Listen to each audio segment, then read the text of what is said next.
Hello everyone. So last class में हम लोगों ने यूनिट 3 कंसिडरेशन कंप्लीट कर लिया था और आज जो हम लोग करने वाले यूनिट 4 वो सबसे ज़्यादा इम्पोर्टेंट है आपके पूरे इंडियन कॉन्ट्रैक्ट एक्ट में, है ना। ये जो है ना अदर एसेंशियल एलिमेंट जो हम लोग का जो पढ़ने वाले हम लोग है ना, ये बहुत ज़्यादा इंपॉर्टेंट है। एक दो अटेम्प्ट अगर आप छोड़ दो बाकी सब में इससे क्वेश्चन आया ही आया है। कभी 2-3 मार्क का तो कभी 11-12 मार्क का भी क्वेश्चन इस चैप्टर इस यूनिट से आ चुका है। तो आप इसे इग्नोर तो एकदम ही नहीं कर सकते। और जो मेन मेन कंसर्न है जहाँ पे लोग फंस सकते हैं पता है, वो हमारा इसी यूनिट में है। ठीक है, तो एक एक चीज को अच्छे से समझेंगे हम लोग और फिर उनसे उसका क्वेश्चन आंसर भी हम लोग अभी करने वाले हैं। चलो आ जाओ। देखो अभी जो हम लोग अभी तक हम लोग पढ़े ना, वहां पे हम लोग क्या क्या देख लिए कि हम लोग सेक्शन 10 में बात किए थे, ध्यान में आपको अगर होगा कि इसेंशियल एलिमेंट्स क्या क्या होता है एक कॉन्ट्रैक्ट के लिए। उसमें क्या क्या हम लोग अभी तक पढ़ लिए। देखो अग्रीमेंट होना चाहिए, कम से कम दो पार्टी होना चाहिए, अग्रीमेंट होना चाहिए, ऑफर एंड एक्सेप्टेंस का बात हुआ था तो उसको हम लोग पढ़ लिए। फिर हम लोग पढ़ लिए कंसिडरेशन। अब उसके बाद ना बहुत कुछ था कि पार्टीज होना चाहिए, कैपेबल होना चाहिए कॉन्ट्रैक्ट करने के लिए, ये डिक्लेयर्ड नहीं होना चाहिए, अदरवाइज डिक्लेयर्ड एज वॉइड नहीं होना चाहिए। आपको ध्यान में आ रहा है सब चीज। तो ऐसा ना बहुत सा चीज हम लोग वहां पे पढ़ रखे थे, कंसेंट हमारा फ्री होना चाहिए। तो ये सब कुछ हम लोग यहाँ पर अब पढ़ने, जो जो बचा हुआ एलिमेंट्स है सब कुछ हम लोग यहाँ पर अभी हम लोग पढ़ने वाले हैं। सबसे पहला क्या है कि कैपेसिटी टू कॉन्ट्रैक्ट, मतलब कौन कौन से ऐसे लोग हैं जो कैपेबल है कॉन्ट्रैक्ट, मतलब ये लोग कॉन्ट्रैक्ट कर सकता है। तो देखो पहले भी मैंने बात की है कि पहले बताओ क्या एक माइनर से क्या हम लोग कोई एग्रीमेंट कर सकते हैं क्या, वो लगता है आगे चल के वो कॉन्ट्रैक्ट बन सकता है, वैलिड होगा नहीं है कि माइनर का एग्रीमेंट हमारा क्या होता है वर्ड एवेन्यू से, कि वो हम लोग मानते हैं कि वो कैपेबल ही नहीं है कॉन्ट्रैक्ट करने के। उसको समझ में कैसे आएगा बताओ। तुम एक बच्चे से कॉन्ट्रैक्ट कर ले रहे हो, 10-12 साल का बच्चा है, हम लोग कैसे मान लेंगे उसको समझ में आता है सब कुछ। हम लोग क्या बोलते हैं, देख भैया वो मेजर होना चाहिए कम से कम, ठीक है ना, कितना 18 या उससे ज्यादा का होना चाहिए। तो वो तो भैया मेजर होना चाहिए। उसको क्या बोलते साउंड माइंड। साउंड माइंड का मतलब क्या था, या तो लूनेटिक नहीं हो, इडियट नहीं हो, ड्रंकन नहीं हो, भैया उसको समझता है कि हाँ ये चीज सही है और ये चीज गलत है। वो जो बोलता है उसके लिए वो अकाउंटेबल हो सकता है, मतलब उसको हम बोल सकते हैं भाई ये तुम बोल रहा है, समझ रहा है तुम क्या बोल रहा है। तो भैया साउंड माइंड का पर्सन होना चाहिए। वो कुछ भी बकता है, अगर आके याद होगा आलू से सोना निकाल देंगे ऐसे ऐसे बात करता है अगर, तो भैया हम लोग मगर मानते हैं साउंड माइंड का बंदा नहीं है, इससे कॉन्ट्रैक्ट मत करो, छोड़ो। ठीक है ना। और not disqualified from the contracting by any law. ठीक है, तो वो भी हम लोग पढ़ेंगे कि क्या कौन कौन ऐसा है जहाँ पर अदरवाइज डिस्क्वालीफाइड है, कन्विट वगैरह बात करते हैं लाइन एनिमी हम लोग, ये सब कुछ अभी डिस्कस हम लोग अभी करने वाले हैं। तो पहला क्या है जो हम लोग का है बच्चा वाला पार्ट, मेजोरिटी। क्यों देखो, क्योंकि हम लोग जब तक मेजर नहीं होगा तब तक हम लोग कॉन्ट्रैक्ट नहीं कर सकते उसके साथ। अपना इसको लेकर क्वेश्चन से पूछा जाता है। ठीक है, समझो अगर एक बच्चे के साथ आप एग्रीमेंट करते हो, हम लोग क्या बोलते हैं ये वर्ड एवेनिसिया। ठीक है, बट कुछ कुछ कॉन्ट्रैक्ट कुछ कुछ एग्रीमेंट बच्चे के साथ हम लोग क्या बोलते हैं कि हाँ भैया चलेगा कोई दिक्कत नहीं है। जहां पर ना, जहां पर नेचर पता है कैसा बन जाए वो कॉजी कॉन्ट्रैक्ट का, जहां आप बच्चे को नेसेसरी की चीजों को सप्लाई कर रहे हो। समझ में आ रहा है क्या, उसकी जरूरत, जैसे हम लोग बोलते हैं रोटी कपड़ा मकान और आज हेल्थ भी है। तो ऐसे चीजों को सप्लाई अगर आप कराते हो तो कल के दिन में आप उससे पैसा ले सकते हो। बट बच्चा कभी भी पर्सनली लायबल नहीं होगा, माइनर कभी भी पर्सनली लायबल नहीं होगा। अगर उसके पास कोई प्रॉपर्टी है वो इनहेरिटेड वगैरह मतलब उसको इनहेरिट हुआ किसी के साथ, किसी को प्रॉपर्टी अगर, तो वो लायबल हो सकता है। मतलब कि अपना प्रॉपर्टी बेच के दे सकता है वो। आप ये नहीं बोल सकते बच्चा को ठीक है एक काम कर, तुमको हम बचपन ने पढ़ाई लिखा है, तुम अब मेरे पास काम करके पैसा चुका। आप वो नहीं कर सकते, बच्चा पर्सनली लायबल तो नहीं होगा, ये बात ध्यान में। उससे प्रॉपर्टी कोई है तो वो लायबल तो होगा। ठीक है, वो भी कब, जब आप उसके नेसेसरी के सप्लाई करते हो तब। अगर मान लो आप उसको पर्सनली कोई लोन दे रही है ऐसे ही घूमने फिरने के लिए, और कल के दिन में बोलते हो ठीक है बड़ा होगा ना ले लेंगे क्या दिक्कत है, बहुत प्रॉपर्टी इसके नाम पे, अब आप नहीं ले सकते हो। बात समझ में आ रहा है क्या, क्योंकि एक बच्चे के साथ किया हुआ एग्रीमेंट कभी रेटिफाई नहीं होगा। रेटिफाई का मतलब क्या होता है कि आज चलो ये 16 साल का है, इसको दे देते कुछ हम लोग उधार उधार वगैरह, कल के दिन में 18 का होगा ना 2 साल बाद ना, रेटिफाई हो जाएगा नहीं। एक बार जब आप उसका एग्रीमेंट कर लिए, ये वर्ड एबिनिशियो का मतलब क्या होता है, वर्ड फ्रॉम वेरी बिगिनिंग। अगर उस टाइम से ये वर्ड था तो ये बाद में रेटिफाई कैसे होगा फिर। बात समझ सो आप, इसके लिए क्वेश्चन भी हम लोग पढ़ेंगे अभी। देखो यहाँ पे the age of majority is regulated by कौन, इंडियन मेजोरिटी एक्ट 1875, 18 साल है। ये ना सीएमए फाउंडेशन के एग्जाम में एमसीक्यू में पूछा हुआ है तो ध्यान दे सकते हो ठीक है। तो अ कॉन्ट्रैक्ट मेड विद और बाय माइनर वर्ड एविनिस, समझ लो आगे कि ये वर्ड एग्रीमेंट है, वर्ड एविनिस है, वर्ड कॉन्ट्रैक्ट नहीं कि बाद में या कुछ खराब हुआ है पहले ठीक था, वो नहीं है। ये वर्ड एविनिस है मतलब शुरू से ही वर्ड है। ठीक है, no ratification after attaining majority, ऐसा नहीं है कि कल के दिन में बच्चा बड़ा हो जाएगा जब तो कॉन्ट्रैक्ट वैलिड हो जाएगा सब कुछ ठीक हो जाएगा, ऐसा नहीं है। ठीक है, जब हुआ उस समय से ये बर्बाद था पूरा। तो इसके लिए क्वेश्चन 39(1) और देखते हैं हम लोग क्या है। कंपाइलर सबके पास है ही, देखो उसमें भी देखो ध्यान से। Examine the validity of the following contracts as per the Indian Contract Act 1872 giving the reasons. क्या बोलता है? X age 16 years borrowed a loan of 50,000 for his personal purposes. Few months later, he had become major and could not pay back the amount borrowed on the due date. The lender wants to file a suit against X. क्या कर सकता है? देखो पहला बात तो necessary के लिए किया नहीं इसको, बस पर्सनल पर्पज के लिए दिया था, ठीक है। और अब वो चाहता है कि भैया अब तो मेजर हो गया, रेटिफाई हो जाएगा कॉन्ट्रैक्ट, हमारा जो एग्रीमेंट था ये ठीक हो जाएगा, ऐसे चल सकता है क्या? नहीं, अलाउड नहीं है, रेटिफिकेशन नहीं होता यहाँ पर, ठीक है। तो according to section 11 of the Indian contract act 1872 every person is competent to contract who is age age of the majority, मतलब 18 या उससे ज्यादा, according to the law of which is subject, and therefore a minor is not competent to contract and any agreement with or by minor is void from very beginning. A minor cannot ratify it on attaining the majority. ये बात समझ में आता है? Ratify नहीं होगा मतलब ऐसा नहीं कि अभी खराब था, जब वो मेजर हो जाएगा तब वो ठीक हो जाएगा, ऐसा नहीं होगा, ठीक है। तो according to section 68 of the Indian contract a claim for necessary, मैं बता दूं आपको कि अगर ये नेसेसरी वाला केस है तो फिर कॉजी कॉन्ट्रैक्ट वाला बात आ जाएगा, हम लोग वहाँ पे समझेंगे कॉजी कॉन्ट्रैक्ट चैप्टर, बट अभी समझ लो क्या कि कॉजी कॉन्ट्रैक्ट क्या बोलते हैं हम लोग कि आपका lack of agreement and consent, बच्चे के साथ ऑब्वियस बात है फ्री कंसेंट कैसे होगा, उसको नहीं पता कुछ भी, अभी सप्लाई अगर आप करते हो तो फिर वो आपका क्लेम मिलेगा, बट कैसे मिलेगा? वो भी तो उससे प्रॉपर्टी से मिलेगा ना, पर्सनल लेवल बच्चा होगा नहीं। बट जो भी यहाँ पर तो नेसेसरी भी नहीं था, वो पर्सनल पर्पज के लिए, मान लो घूमने फिरने के लिए, गेम खरीदने के लिए, वो कुछ वीडियो गेम खरीदने के लिए पैसा आपसे दे दिया, आप समझो आप, ठीक है ना। चलो, in the present case X the borrower was a minor at the time of taking the loan, therefore the agreement was void ab initio. Clear है चीज ना? चलो बढ़ते हैं आगे हम लोग। माइनर कैन बी बेनिफिशियरी और can take benefit out of a contract. मान लो आपने माइनर से सच में कोई कॉन्ट्रैक्ट कर लिया, आपने उससे बोला ठीक है ना कि चलो ये काम कर दो।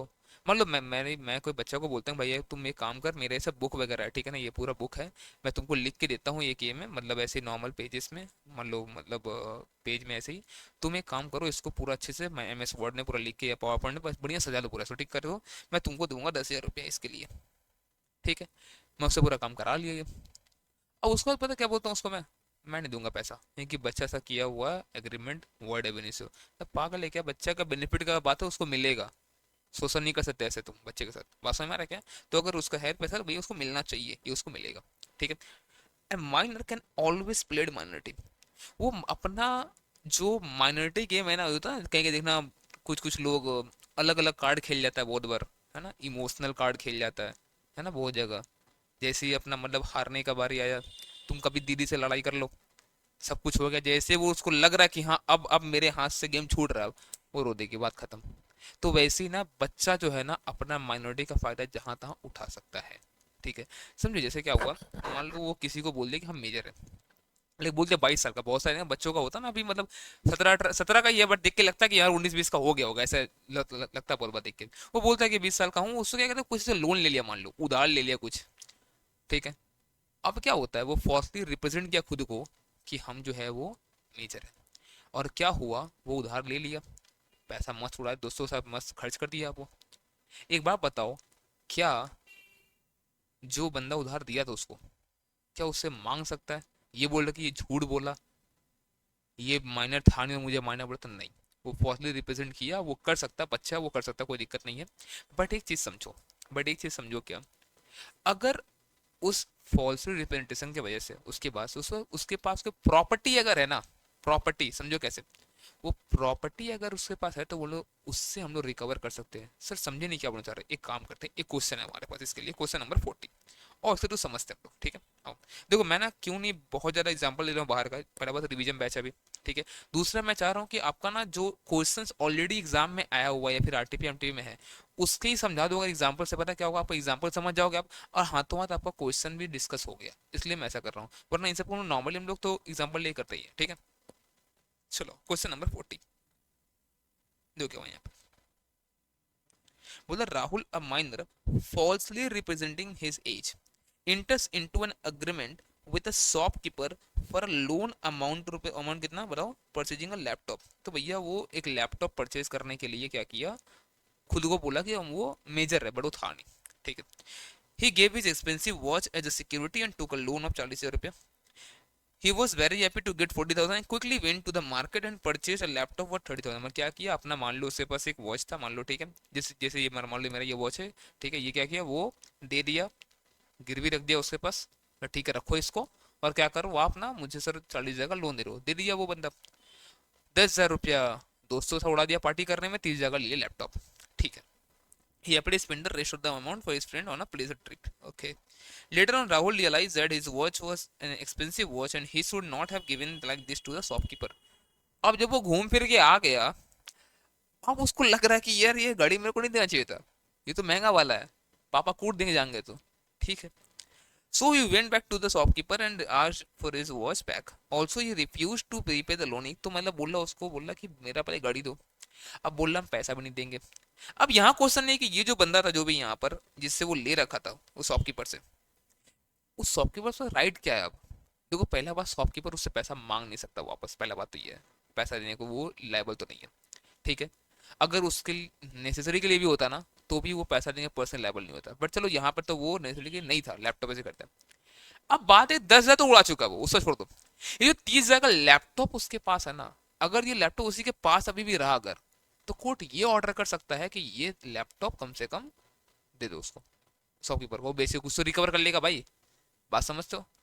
तो ये हो सकता है, बट जो पैसा वो खर्च कर दिया, क्या सर उसके गार्डियन को बोल सकता है क्या, उससे मम्मी पापा को बोल सकता है आप पैसा दो आपका बेटा ले गया, नहीं। Minor can not guide, can not bind guardian, एक बात समझो, minor can not bind guardian, ऐसा नहीं कर सकता वो कि भैया वो बोल लिया कि सर आप हमको दे दो सामान, पापा दे देंगे पैसा, वो दुकानदार दे भी दिया, पापा दे देंगे पैसा, अगर पापा मुकर गए ना पैसा नहीं दिया अगर, तो कुछ कर नहीं सकते फिर, समझ लो। अगर दे दिया अच्छा बात है, वो पैसा होता है ना कि एरिया में क्या होता है, एरिया में हमारा जान पहचान का दुकान होता है, हम लोग मांगते दे देते कि पापा दे देंगे पैसा, होता है ऐसा, हमने भी किया बचपन में। लेकिन एक बात समझो, अगर पापा नहीं दिए अगर, तो फिर वो कुछ कर नहीं सकता बच्चे को देने के लिए, बात समझ में आ रहा है क्या। चलो और पढ़ते उससे क्या लिखा हुआ है।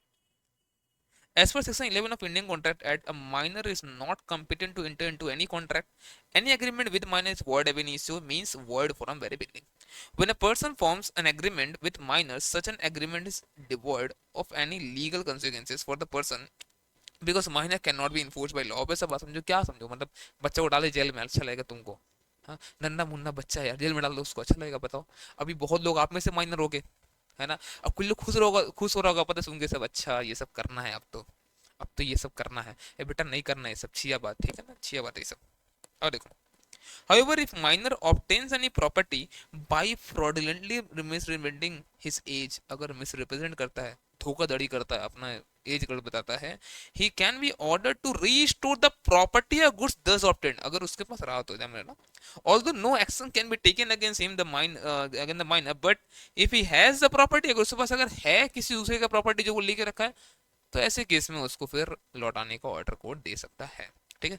Hence in the present case Rahul is not liable to repay the 40,000 that he has borrowed from the shopkeeper, but he can be ordered by the court to return the laptop which was in the position, जो उससे position में है वो ले सकता है सब। अब क्लियर हुआ ये चीज, ठीक है। ये क्वेश्चन आपका एमटीबी क्वेश्चन है और आरटीबी में भी पूछा हुआ है, ठीक है। चलो देखो, तो आई थिंक आपको ये समझ में आ चुका है। और लाइबिलिटी पर नेसेसरी मैंने आपको पहले ही बता दिया कि अगर लाइबिलिटी पर नेसेसरी अगर हुआ तो ऐसे केस में बताओ वो क्लेम मिल सकता है। बच्चे से आप पर्सनली नहीं बोल सकते कि पर्सनली लायबल नहीं होगा, बच्चे कमा के दो या मेरे पास काम करके पैसा वो वसूल करवाओ, ये नहीं कर सकता। बट अब ये बोल सकते हो हाँ कि चल ठीक है, आपका कोई प्रॉपर्टी अगर है तो वो प्रॉपर्टी से हम लोग पैसा हम लोग रिकवर करवा सकते हैं, ठीक है। बट वो सब नेसेसरी होना चाहिए। अब समझो नेसेसरी क्या है, अब ना यहाँ पे क्वेश्चन तो नेसेसरी है क्या सर। अब समझो एक घर, घर चाहिए किसी को भी, अब हर बच्चा का नेसेसरी अलग होता है। अब आप नेसेसरी ऐसा कोई लिस्ट नहीं है बोल दूं कि ऐसा घर नेसेसरी में आएगा ऐसा लग्जरी में आएगा, क्योंकि क्या होता है ना, अब हर बच्चे का पालन पोषण अलग तरीके से हुआ है। अपनों के अपनों को ऐसे भी रह दो चलिए कोई दिक्कत नहीं, बिना पंखे के भी रह लेंगे कोई दिक्कत नहीं है भाई। लेकिन अब कोई बच्चा है वो भाई पैदा होते ही एसी में जिंदगी जी रहा है वो तो, है ना, गाड़ी में घूम रहा है वो तो मस्त। अब समझो ऐसा बच्चा के लिए नेसेसरी अलग होगा, हमारे सब बच्चों के लिए अलग होगा। तो नेसेसरी डिपेंड करेगा case to case, person to person, वो हम लोग देखना पड़ेगा। और दूसरा चीज ये चीज ध्यान रखना क्या है, सबसे जरूरी चीज है, उसके पास वो चीज ऑलरेडी होना नहीं चाहिए। आज समझो क्या हुआ, एक बच्चा, मान लो मम्मी पापा उसके गुजर गए, ठीक है, बच्चा अभी 8 साल का था और ऑलरेडी इन लोग के पास मान लो बंगलो है, जहाँ पे वो लोग रह रहा था ऑलरेडी बंगलो है उन लोग के पास, ठीक है। और वो बच्चा अब घर में अकेला है। अब आप क्या करते हो, उस बच्चे को लाकर रख देते हो झोपड़ी में एक, ठीक है। अब आप बताओ, उसके पास ऑलरेडी घर था नहीं क्या बे? तुम उसको वहां से निकाल दिया और ला के रख दिया कहीं और अब बोलता है कि उसका पालन पोषण में खर्चा हुआ है, उसका प्रॉपर्टी तो है ही, बेच के ले लेंगे। ऐसा कर सकते हैं क्या? नहीं। बात समझ में आ रहा है क्या? उसके पास ऑलरेडी वो चीज होना नहीं चाहिए। उसका पर्याप्त मान लो पैसा उसके पास है, मतलब उस समय बाबा का पैसा भी था, वो मिलेगा बच्चे को, उसके पास ऑलरेडी है। पर्याप्त मान लो पैसा है, उससे अपना पढ़ाई लिखाई सब कुछ कर सकता है, आराम से जिंदगी जी सकता है। उसको लाकर आप सरकारी स्कूल में डाल देते हो और फिर बोलते हो हमें पढ़ाई लिखाई करवाने का पैसा चाहिए, बच्चा को हम लोग पढ़ा लिखा के बड़ा किए हैं। नाटक चल रहा है। और वो प्रॉपर्टी आप इंजॉय मान लो तब तक कर रहे थे जब तक वो बड़ा हो रहा था। हाँ, ऐसे नहीं कर सकते, ठीक है। और देखो क्या बोलते हैं, a claim for necessary supply to a minor is enforceable by law. Okay, minor is not liable for any price more than the value of necessary. Minor is not personally liable, सिर्फ उसका property liable होगा, ये चीज ध्यान रखना। Contract must B for the goods necessary reasonably. अब देखो ये जो वर्ड ना रीजनेबली नेसेसरी, अब वो रीजनेबल क्या होगा डिपेंड करेगा केस टू केस, इसे ध्यान रखना, ठीक है। The minor must not have already sufficient supply of these necessary. भाई उसका घर है, ठीक है, पर्याप्त पैसा है, आराम से वो जिंदगी जी सकता है। बात समझ, मेरा ऑलरेडी उसके पास है, हाँ उसको चाहिए कोई एक समझ देखभाल करने वाला, वो समझ में हमको आ रहा है, चलो ठीक है। तो उसके लिए आप प्रोवाइड करा सकते हो, इन सब चीज के लिए नहीं। बात समझ में आ रहा है? तो हम लोग क्या बोलते हैं, उसके पास होना नहीं चाहिए पहले से चीज। तो एक क्वेश्चन यहाँ भी छोटा क्वेश्चन, दो दो तीन मार्क का क्वेश्चन है, आया हुआ था एग्जाम में, 38 नंबर क्वेश्चन है। देखो, वो देखे X a minor was studying in MCom in a college. On 1st July 19, he took a loan of 1 lakh from B for payment of his college book। अब एजुकेशन हमारा necessary में आता है, ठीक है, क्योंकि एजुकेशन एक ऐसा चीज है जो आपका सबसे बड़ा हथियार होता है जिंदगी में, है ना, ठीक है। तो कॉलेज फी के लिए लिया तो नेसेसरी तो है। And purchase books and agreed to repay by 8 and 31 December 19, ठीक है।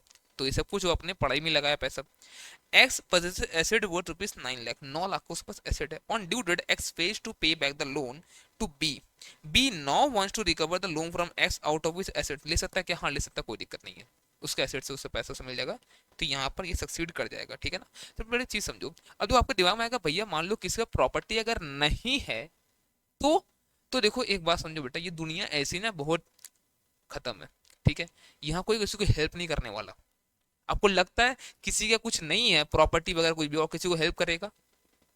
क्योंकि हर कोई बागबान का आलोक नहीं बन जाता है। बात समझ में आ रहा है? समझ तो चीजों को, हर कोई बागबान में ना जो आलोक को दिखाएगा सलमान खान, वो सब कोई नहीं बन जाता ना, वो मूवी तक में रहता है और रियल लाइफ में कुछ ही ऐसे केसेस है। वरना बाकी उनके क्या है, आपको कोई हेल्प नहीं करेगा आपके पास अगर ऑलरेडी कुछ नहीं है, ठीक है ना। अब देखो तो बैंक भी उसी को लोन देता है जिसको पता है सफिशियंट मनी ऑलरेडी है इसके पास है, ऐसी जगह किसी को लोन देगा नहीं वो तो, ठीक है।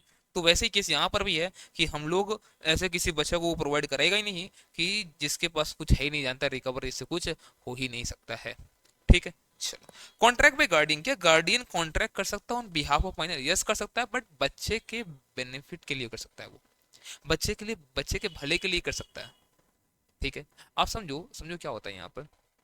अब देखो डीआईडी में बच्चे आते हैं डांस कर रहे हैं, गाना वाना गाते हैं ना लोग, सारे गाँव पर लिटिल चैम्प्स वगैरह होता है, ये छोटे छोटे बच्चे बताओ ये कैसे एग्रीमेंट साइन कर रहे हैं, ठीक है। देखना बहुत बार मूवी में भी जैसे यहाँ पे ये लोग अच्छा परफॉर्म करते हैं, इन लोग को मूवी वगैरह में इन लोगों को गाना मिल जाता है, डांस करने मिल जाता है, तो वो तो ऑब्वियस बात है कॉन्ट्रैक्ट फ्रेम तो हो रहा है ना, ठीक है। तो क्या बताओ ये सब कॉन्ट्रैक्ट तब बन कैसे रहा, बच्चा से कैसे कॉन्ट्रैक्ट बना, ठीक है।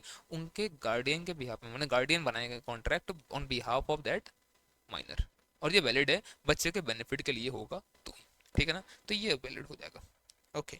मतलब ऑल कॉन्ट्रैक्ट नहीं होगा, ठीक है, सब कुछ नहीं, जो जो बच्चा के लिए सही चीज था वही हम लोग करेंगे, ठीक है। माइनर और major jointly intend to contract, मान लो क्या हुआ कि एक एक पर्टिकुलर किसी कॉन्ट्रैक्ट में एक माइनर और मेजर दोनों मिलकर हो रहा है ना, जॉइंट पार्टी होते हैं। तो अगर ऐसा में कॉन्ट्रैक्ट कल के दिन में कुछ अगर गलत हुआ तो अब लायबल तो होगा ये लोग। अब लायबल जो होगा ना, मान लो उसमें 3 लोग था, एक बच्चा और 2 मेजर था, तो भैया दोनों मेजर लायबल होगा, बच्चा लायबल नहीं होने वाला, ठीक है। ये चीज क्लियर रखना हमेशा।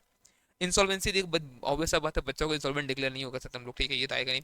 Minor can not bind parent और गार्डियन, पहले बता रखा है कि माइनर जो है ना वो गार्डियन को बाइंड नहीं कर सकता है। आप सामान लेके चले गए और बोल दिए पापा देंगे, पापा दे दे बढ़िया है, नहीं अगर दिए तो फिर वो शॉपकीपर कुछ कर नहीं सकता है। इसके लिए भी क्वेश्चन है 41, बट हम लोग इसको समझते हैं, दोनों साथ में समझेंगे, ठीक है ना।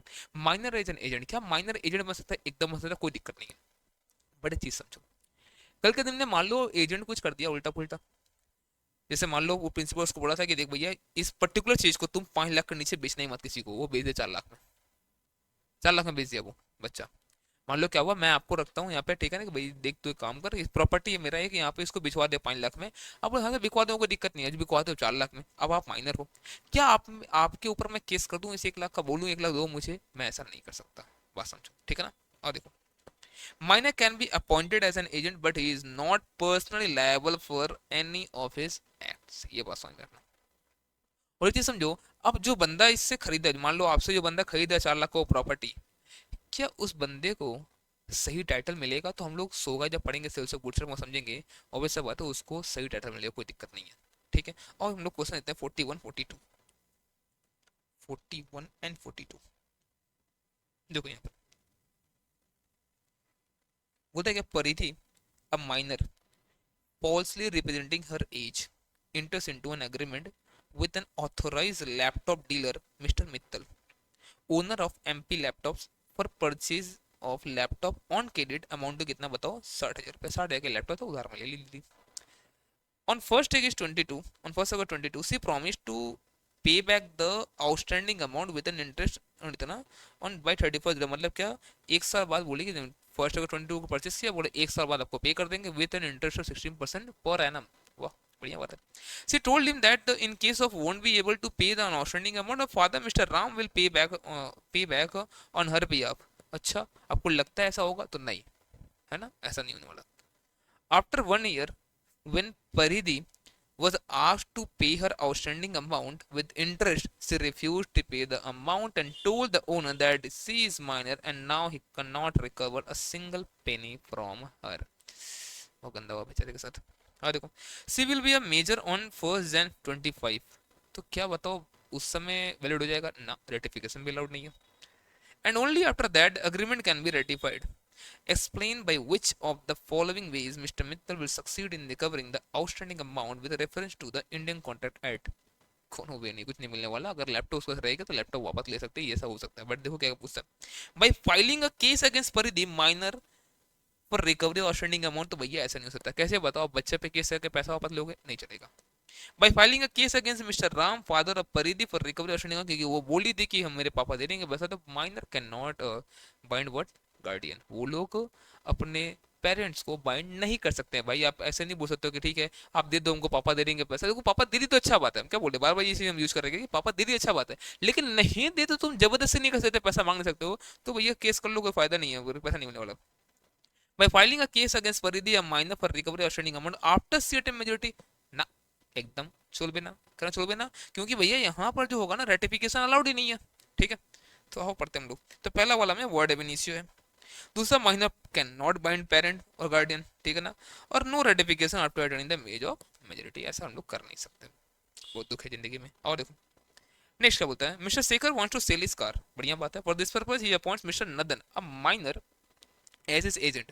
Mr. Sekhar instructs Mr. Nadan that cars should not be sold at a price less than कितना बताओ, 1 लाख। उसको साफ साफ बोलता हूँ 1 लाख के नीचे गाड़ी बेचना नहीं, पर ठीक है सर कोई दिक्कत नहीं। मिस्टर नदन इग्नोर, बच्चा था भूल गया, बच्चा था भूले, कोई दिक्कत नहीं। Mister Nandan ignores the instruction of mister Shekhar and sells the car to mister Masoom for ₹80,000। अब बात यह है कि बेच तो दिया 80 में, 20 का नुकसान हो गया है। तो क्या मिस्टर शेखर मिस्टर नदन के ऊपर केस 20 ले सकता है क्या? तो नहीं, नहीं ले सकता। क्या वो मासूम को बोल सकता है तू तो मासूम है, हमको दे दे 20,000 रुपया? नहीं, बोलेगा हम मासूम आदमी पैसा कहाँ से पाएंगे। बात समझ में आ रहा है? देखो बोलता है explain the legal position of contract under the Indian contract act. क्या बोलता है, mister Shekhar can recover the loss of 20,000 from mister northern, ना, कहते ही ना। मिस्टर शेखर कैन रिकवर इस कार फ्रॉम मिस्टर मासूम, एकदम सोचना ही मत, वो तो लॉन्ग ड्राइव पर निकल चुका कार लेके, मांगना ही मत उससे, तो क्योंकि उसको वैलिड टाइटल मिल चुका है, तुम कुछ नहीं कर सकते उसका। Okay, considering the facts, although the contract between the Mr. Sekhar and Mr. Nadan is valid, Mr. Nadan will not be liable to his principal for his acts. Hence, Mr. Sekhar cannot recover the loss of it. Further, Mr. Masoom purchased a car from agent Mr. Sekhar. He got good title. Hence, Mr. Sekhar cannot recover his car from Masoom। बेकार खिला हो गया बेचारे के साथ। चलो आ जाओ, done यहाँ तक। अब आते हो जो पर्सन ऑफ साउंड माइंड, पहली बात हम लोग कर ली पर्सन ऑफ साउंड माइंड का मतलब क्या होता है, जिसको समझ है अच्छे बुरे का, जो और कुछ कर रहा तो समझता है कि हाँ भैया ये कि हम क्या कर रहे हैं, ठीक है। तो साउंड माइंड का बंदा अगर है तो उससे ही कांटेक्ट होगा, साउंड माइंड का नहीं है तो उससे कांटेक्ट नहीं कर सकते। अब जो कुछ कुछ बात जैसे हम लोग कहते हैं लूनाटिक वगैरह, ठीक है, लूनाटिक में क्या होता है, इन लोग को लाइक दौरा पड़ते रहता है, ठीक है, कि अभी ठीक है, अभी कुछ हो गया, बैठे बैठे नाचने लगता है, लोगों को देखो पत्थर मार देता है कभी कभी। तो जब जब वो नॉर्मली जब ठीक रहता है, क्या उस समय जो कॉन्ट्रैक्ट हुआ वो सही, हाँ वो सही है। अब फिर तो मैं से ये ना पूछना कि सर ये प्रूफ कैसे होगा कि जब वो कॉन्ट्रैक्ट हुआ था उन लोगों के बीच जब एग्रीमेंट हुआ उस समय वो सही था, ये हमारा काम नहीं है, हमारा क्या डिसीजन वाला काम है अभी, ये है तो ऐसा होगा। अब वो कैसे प्रूव करना वो समझो, वो लॉयर समझेगा, हमारा काम अभी यहाँ पर ये पढ़ना नहीं है।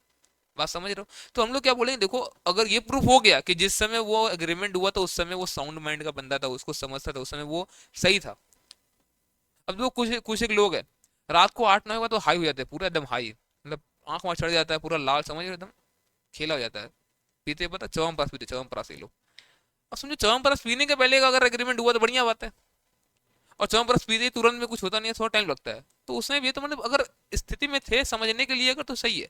लेकिन अगर च्यवनप्राश जाते हुए टाइम हो गया है, पानी घुल चुका है बदन में पूरा, अंबानी से भी अमीर हो चुका अब ये आदमी, अंबानी को तो पॉकेट एक्सपेंस दे देगा ये लोग, अब ऐसा हो गया है, मतलब होता है ना पॉकेट मनी चाहिए, वो दे देगा ये लोग, अब इस स्टेज में जा चुका है। अगर ऐसा है तो आप ये कॉन्ट्रैक्ट करने के लायक अब ये बचा नहीं है भाई, अब कल सुबह इससे कॉन्ट्रैक्ट होगा, ठीक है ना, छोड़ दो इसको आज।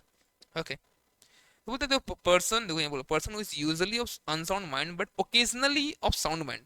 अब कुछ एक लोग होता है मैक्सिमम टाइम उसका दिमाग खराब रहता है, कुछ एक टाइम ही ठीक रहता है, तो उस टाइम कॉन्ट्रैक्ट कर लो उससे बैठा कर, ठीक है। और a person who usually of sound mind but occasionally of unsound mind, मैंने कभी कभी दिमाग खराब होता है तो ठीक है वो छोड़ दो, बाकी टाइम में सीधा बोलने का, देखो इतना बोलने का मतलब यही है कि जिस टाइम एग्रीमेंट हुआ उस टाइम अगर वो सही था, उस टाइम साउंड माइंड के अगर बंदा था तो हम लोग कॉन्ट्रैक्ट कर सकते हैं, कोई दिक्कत नहीं है। और कुछ लोग डिस्क्वालीफाइड वाले हैं, कौन कौन फॉरेन डिप्लोमेट्स हो गए, align enemy, convert, insolvent, drunken person, ये सब क्या बोलते हैं हम लोग, ये लोग भैया ऐसे ही छोड़ दो इन लोगों को, ठीक है ना। तो हम लोग बोलते हैं इन लोग से कॉन्ट्रैक्ट है हमारा, ऐसे भी हमारा एग्रीमेंट तो वॉइड है। अब बहुत इंपॉर्टेंट चीज, फ्री कंसेंट। तो फ्री कंसेंट के बारे में हम लोग पढ़े थे, क्या था फ्री कंसेंट, याद है? पहले तो कंसेंट का मतलब क्या था, meeting of mind upon same thing in same sense, consensus ad idem. अब यहाँ पर क्या, कंसेंट फ्री होना चाहिए, फ्री मतलब किसी दबाव में हम लोग वो कॉन्ट्रैक्ट हम लोग परफॉर्म नहीं कर रहे हैं। बात समझ में आ रहा है क्या? मतलब जब हम साइन, मान लो एग्रीमेंट साइन कर रहे हैं, हम लोग किसी दबाव में नहीं कर रहे हैं, ना कोर्सन हुआ हमारे साथ, ना अंडर इन्फ्लुएंस, ना फ्रॉड, ना मिसरिप्रेजेंटेशन, ना मिस्टेक, हम लोग इन सब के अलावा बात करने वाले। तो अगर इन सब में से कुछ भी अगर होता है तो हम लोग क्या बोलेंगे बताओ, कि यहाँ पर ये सही नहीं था, ये कॉन्ट्रैक्ट वर्डेबल है at the option of the parties whose consent was so caused. Obvious मतलब एक बात बताना, अगर कोर्सन, याद है कोर्सन मतलब क्या, किसी को धमकी देना, उड़ा देंगे, थ्रेट टू कमिट सुसाइड, कूद जाएंगे अगर मेरा प्रॉपर्टी नहीं करेगा तो ये भी कोर्सन ही है, कूद जाने दे, छोड़ दो, कूद जाने दे, प्रॉपर्टी नहीं देना किसी को, ऐसे छिया बात। और देखो, देखो यहाँ पे ध्यान से। तो यहाँ पर मान लो अगर कोर्सन हुआ, ए जो है वो थ्रेड करता है बी को, अगर तो कुछ कॉन्ट्रैक्ट साइन करा तो ऑब्वियस बात है बी, जो बी ना केस करेगा भाई, एक लिए दिक्कत थोड़ी, ये तो वैलिड है, तो वो जाए केस करेगा, बताओ, वो जाए केस करेगा कि सर पता है इसका प्रॉपर्टी लूट लिया हम तो, डालिए हमको अंदर, इतना सीधा जमाना नहीं है, समझ रहा, ठीक है। तो और दिमाग करते हैं हम लोग, मतलब टू और more person are said to be consent when they are agreed upon same thing in same sense, but क्या होना चाहिए, फ्री होना चाहिए। Consent is said to be free when it is not caused by क्या, coercion, undue influence, fraud, misrepresentation और mistake. तो अब आप बात करते हैं हम लोग कोर्सन के बारे में, सेक्शन 15 क्या बोलता है कोर्सन के बारे में। तो कोर्सन का मतलब हम लोग क्या बोलते हैं, हम लोग या तो एक्चुअली हम लोग कमिट कर रहे हैं एक ऑफेंस, या फिर धमकी दे रहे हैं कि हम लोग कर देंगे, ठीक है ना, अगर साइन तुम नहीं किया तो। एक्चुअली डिटेनिंग द प्रॉपर्टी, या तो तुमको पर्सनली या फिर तुम्हारे प्रॉपर्टी को हम लोग नुकसान पहुंचाने का बात कर रहे हैं, अगर ऐसा भी हो तो हम लोग कोर्सन ही इसको हम लोग मानते हैं। बट इन सबके पीछे इंटेंशन क्या है, मैलिशियस इंटेंशन क्या है हमारा, कि भैया तुम कॉन्ट्रैक्ट में आओ और हमको फायदा हो जाए। इन सबके पीछे, इन सबके पीछे हमारा मकसद क्या है, कि तुम कॉन्ट्रैक्ट में। और एक बात बताओ, ये तो यहाँ कॉन्ट्रैक्ट में जो है तो है ही, इसके साथ साथ इंडियन पिनल कोड में भी ये गुनाह ही माना जाएगा, ये गुनाह ही माना जाएगा इंडियन पिनल कोड में भी, और तुमको वहां पर बम्पर कुछ ऑफर्स वहां पे तुमको मिलेंगे, है ना, सजा तुमको मिले, चिंता नहीं करो, ठीक है।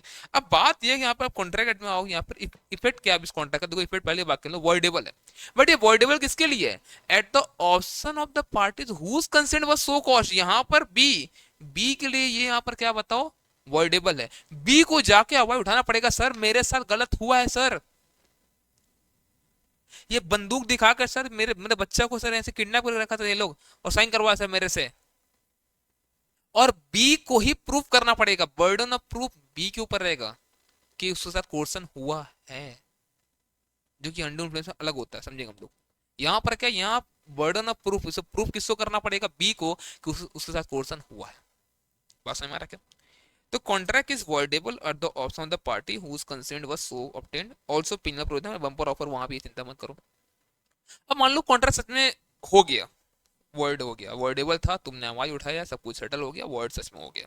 अब मान लो क्या हुआ, एक तुम्हारा घर था, वो हाउस का वैल्यू था 30 लाख रुपया, और तुमसे ले लिया गया 4 लाख रुपया में। अब सच में सब कुछ सेटल हो गया, और ये 30 लाख रुपया मान लो क्या हुआ, मैं तुमको घर तुमको अपना तुमको मिल गया, तो भैया ये 4 लाख भी तुमको वापस कर देना चाहिए ना, ये 4 लाख वापस हम लोग कहते कोई दिक्कत नहीं है, ठीक है। देखो अब यहाँ पर the party who is resigning the voidable contract if he has received any benefit, मान लो कुछ मिला, 4 लाख मिला तो कम से कम था हमको, from other party, restore such benefit so as far as may be applicable. ठीक है, अब ये एप्लीकेबल यहाँ पे क्यों लिखा, समझो हो सकता है अब इसको करने के लिए हम लोग कुछ खर्चा वर्चा लग गया भाई, तो वो सब हम लोग लेस करके देते हैं, चिंता मत कर, पूरा थोड़ी दे देंगे, ठीक है। केस उसकी लॉयर का खर्चा लगा। Person to whom the money has been paid और anything delivered under the contract must be paid, obvious बात है कि ये इसको घर मिला था तो इसको भी लौटाना पड़ेगा, और ये जो बेनिफिट इसको मिला वो भी लौटा देगा वो, चलो बढ़िया बात है। अब तो यहाँ पे कुछ नोट्स हैं यहाँ पर जो एमसीक्यू में आपको पूछ सकते हैं, क्या थ्रेट टू कमिट सुसाइड, ये क्या है, थ्रेट टू कमिट सुसाइड हमारा क्वेश्चन तो है, हो सकता है कोर्सन ना may proceed from party to the contract, या फिर स्ट्रेंजर, हम किसी और को भेज सकते, धमकी दिवा सकते, कोई दिक्कत नहीं है, चलेगा।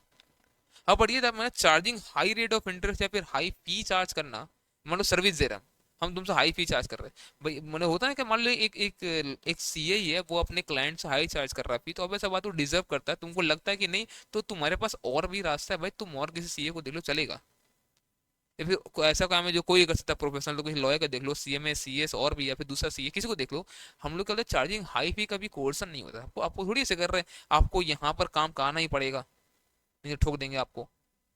अब देखना, आप अगर क्लास लेने जाते हो क्या होता है, किसी टीचर का फीस आपको मिल जाए, पर्टिकुलर सब्जेक्ट का आपको मिल जाएगा मान लो 2,000 में भी, और आपको वही किसी और टीचर का 10,000 भी लगता है, हो सकता है डिफर करता है भाई, सबका अपना अपना तरीका है, सर्विस दे रहा है वो डिजर्व करता है, उसको लगता है उनको कि हमको हाई फी चाहिए, कर रहे हैं वो, तो इसका मतलब ये नहीं कि वो कोर्सन कर रहे हैं आपके साथ, उसे जबरदस्ती कर आपको खरीदना ही पड़ेगा, ठोक देंगे आपको, नहीं पड़ोगा हमसे, तो ये थोड़ी ऐसा कर रहा है कोई, ठीक है। अनड्यू इन्फ्लुएंस, पहली बात करिए, अनड्यू इन्फ्लुएंस मतलब क्या, आपके ऊपर मानसिक दबाव बनाया जाता है, ठीक है। तो अगर कोई ऐसा रिलेशन में है जहां पर ये मानसिक दबाव बनाया जा सकता है, तो ऐसे में क्या बोलते हैं हम लोग कि भैया अगर ये ये दबाव में आकर वो इंसान अगर ये कॉन्ट्रैक्ट अगर किया है, और सच में उससे कोई नुकसान अगर हुआ है, तो ठीक है, वॉइडेबल है, उसके लिए वो वॉइड करवा सकता है वो, और अगेन वही सब चीज बेनिफिट जो लिया गया था वो वापस करना पड़ेगा, वो सब चीज तो होगा वापस। ये समझ, तो अनड्यू इन्फ्लुएंस का मतलब अब क्या है कि हम लोग क्या कर रहे हैं, ड्यू इन्फ्लुएंस नहीं, अनड्यू इन्फ्लुएंस कर रहे हैं अपने फायदे के लिए, ठीक है, ताकि आपको क्षति पहुंचेगा और हमको क्या होगा, थोड़ा सा फायदा मिल जाएगा, ठीक है। और इसके लिए हम लोग पढ़ते हैं, यहाँ पर कुछ चीज दिया हुआ, और इसे क्वेश्चन भी है वो भी हम लोग करेंगे भी, ठीक है अभी। A contract is said to be induced by undue influence where the relation subsisting between the parties are such that one of the parties is in the position to dominate कर सकता है भाई, वो बता, टीचर और उसका student, सी और उसका क्लाइंट, डॉक्टर और पेशेंट, मान लो आप डॉक्टर के पास गए, ठीक है। अब इसे क्वेश्चन ये करेंगे हम लोग, डॉक्टर के पास जाओगे, ठीक है, मान लो उसका फीस कितना है, मान लो उसका फीस है 300 रुपया, ठीक है। वो क्या करता है, आपको कुछ नहीं हुआ, छोटा सा नॉर्मल सा आपको कुछ मान लो प्रॉब्लम हुआ था, पेट में दर्द हुआ था, वो थोड़ा मोड़ा दवा लिखते ठीक हो जाता। अब उनका बहुत दिन से काम नहीं चल रहा था अभी ठीक ठाक, तो वो क्या देखे यार कुछ आया है, लेते हैं मजा इसका। अब बोलते हैं कि देख भैया आपका कुछ इलाज करना पड़ेगा, मान लो 5,000 रुपया लग जाएगा। अब तुमको कुछ एक दो नाम बोल देते, तुम्हारी बीमारी का तुम्हारा दिमाग खराब हो जाता है, यार करवा लेते ठीक। अब क्या वो 5,000 रुपया उसको बोला ठीक है, एक प्रोमिसरी नोट मान लो साइन कर ले, ठीक है 5,000 रुपया आपको 1 महीने बाद हम दे देंगे सर, हमने इलाज कर दिया, और कोई इलाज नहीं हुआ, नॉर्मली कुछ कुछ हुआ और ठीक हो गया वो। अब 1 महीना बाद वो पैसा दे नहीं रहा, बोला कि यार ये तो अंडी इन्फ्लुएंस में हमको साइन करवा लिया था, ऐसा कुछ था ही नहीं मेरा, तो क्या आप डॉक्टर साहब रिकवर कर सकते हैं ये पैसा, ना डॉक्टर साहब आप रिकवर नहीं कर सकते हैं, आप खेला किए पेशेंट के साथ, ठीक है, तो रिकवर नहीं होगा। बट अब एक छोटा सा क्वेश्चन दिमाग में आएगा, कम से कम 300 रुपये ले सकते हैं ना, बोला हाँ 300 रुपये का जनरल फीस था वो मांग सकते हैं, ठीक है, 5,000 टका डॉक्टर साहब, छिया बात, एकदम छिया बात, आप गलत काम किए। और देखो पढ़ते इसके बारे में क्या लिखा हुआ, और इसके लिए क्वेश्चन यहाँ पर है अपने पास। क्वेश्चन नंबर क्या था यहाँ पर, 46 और 47।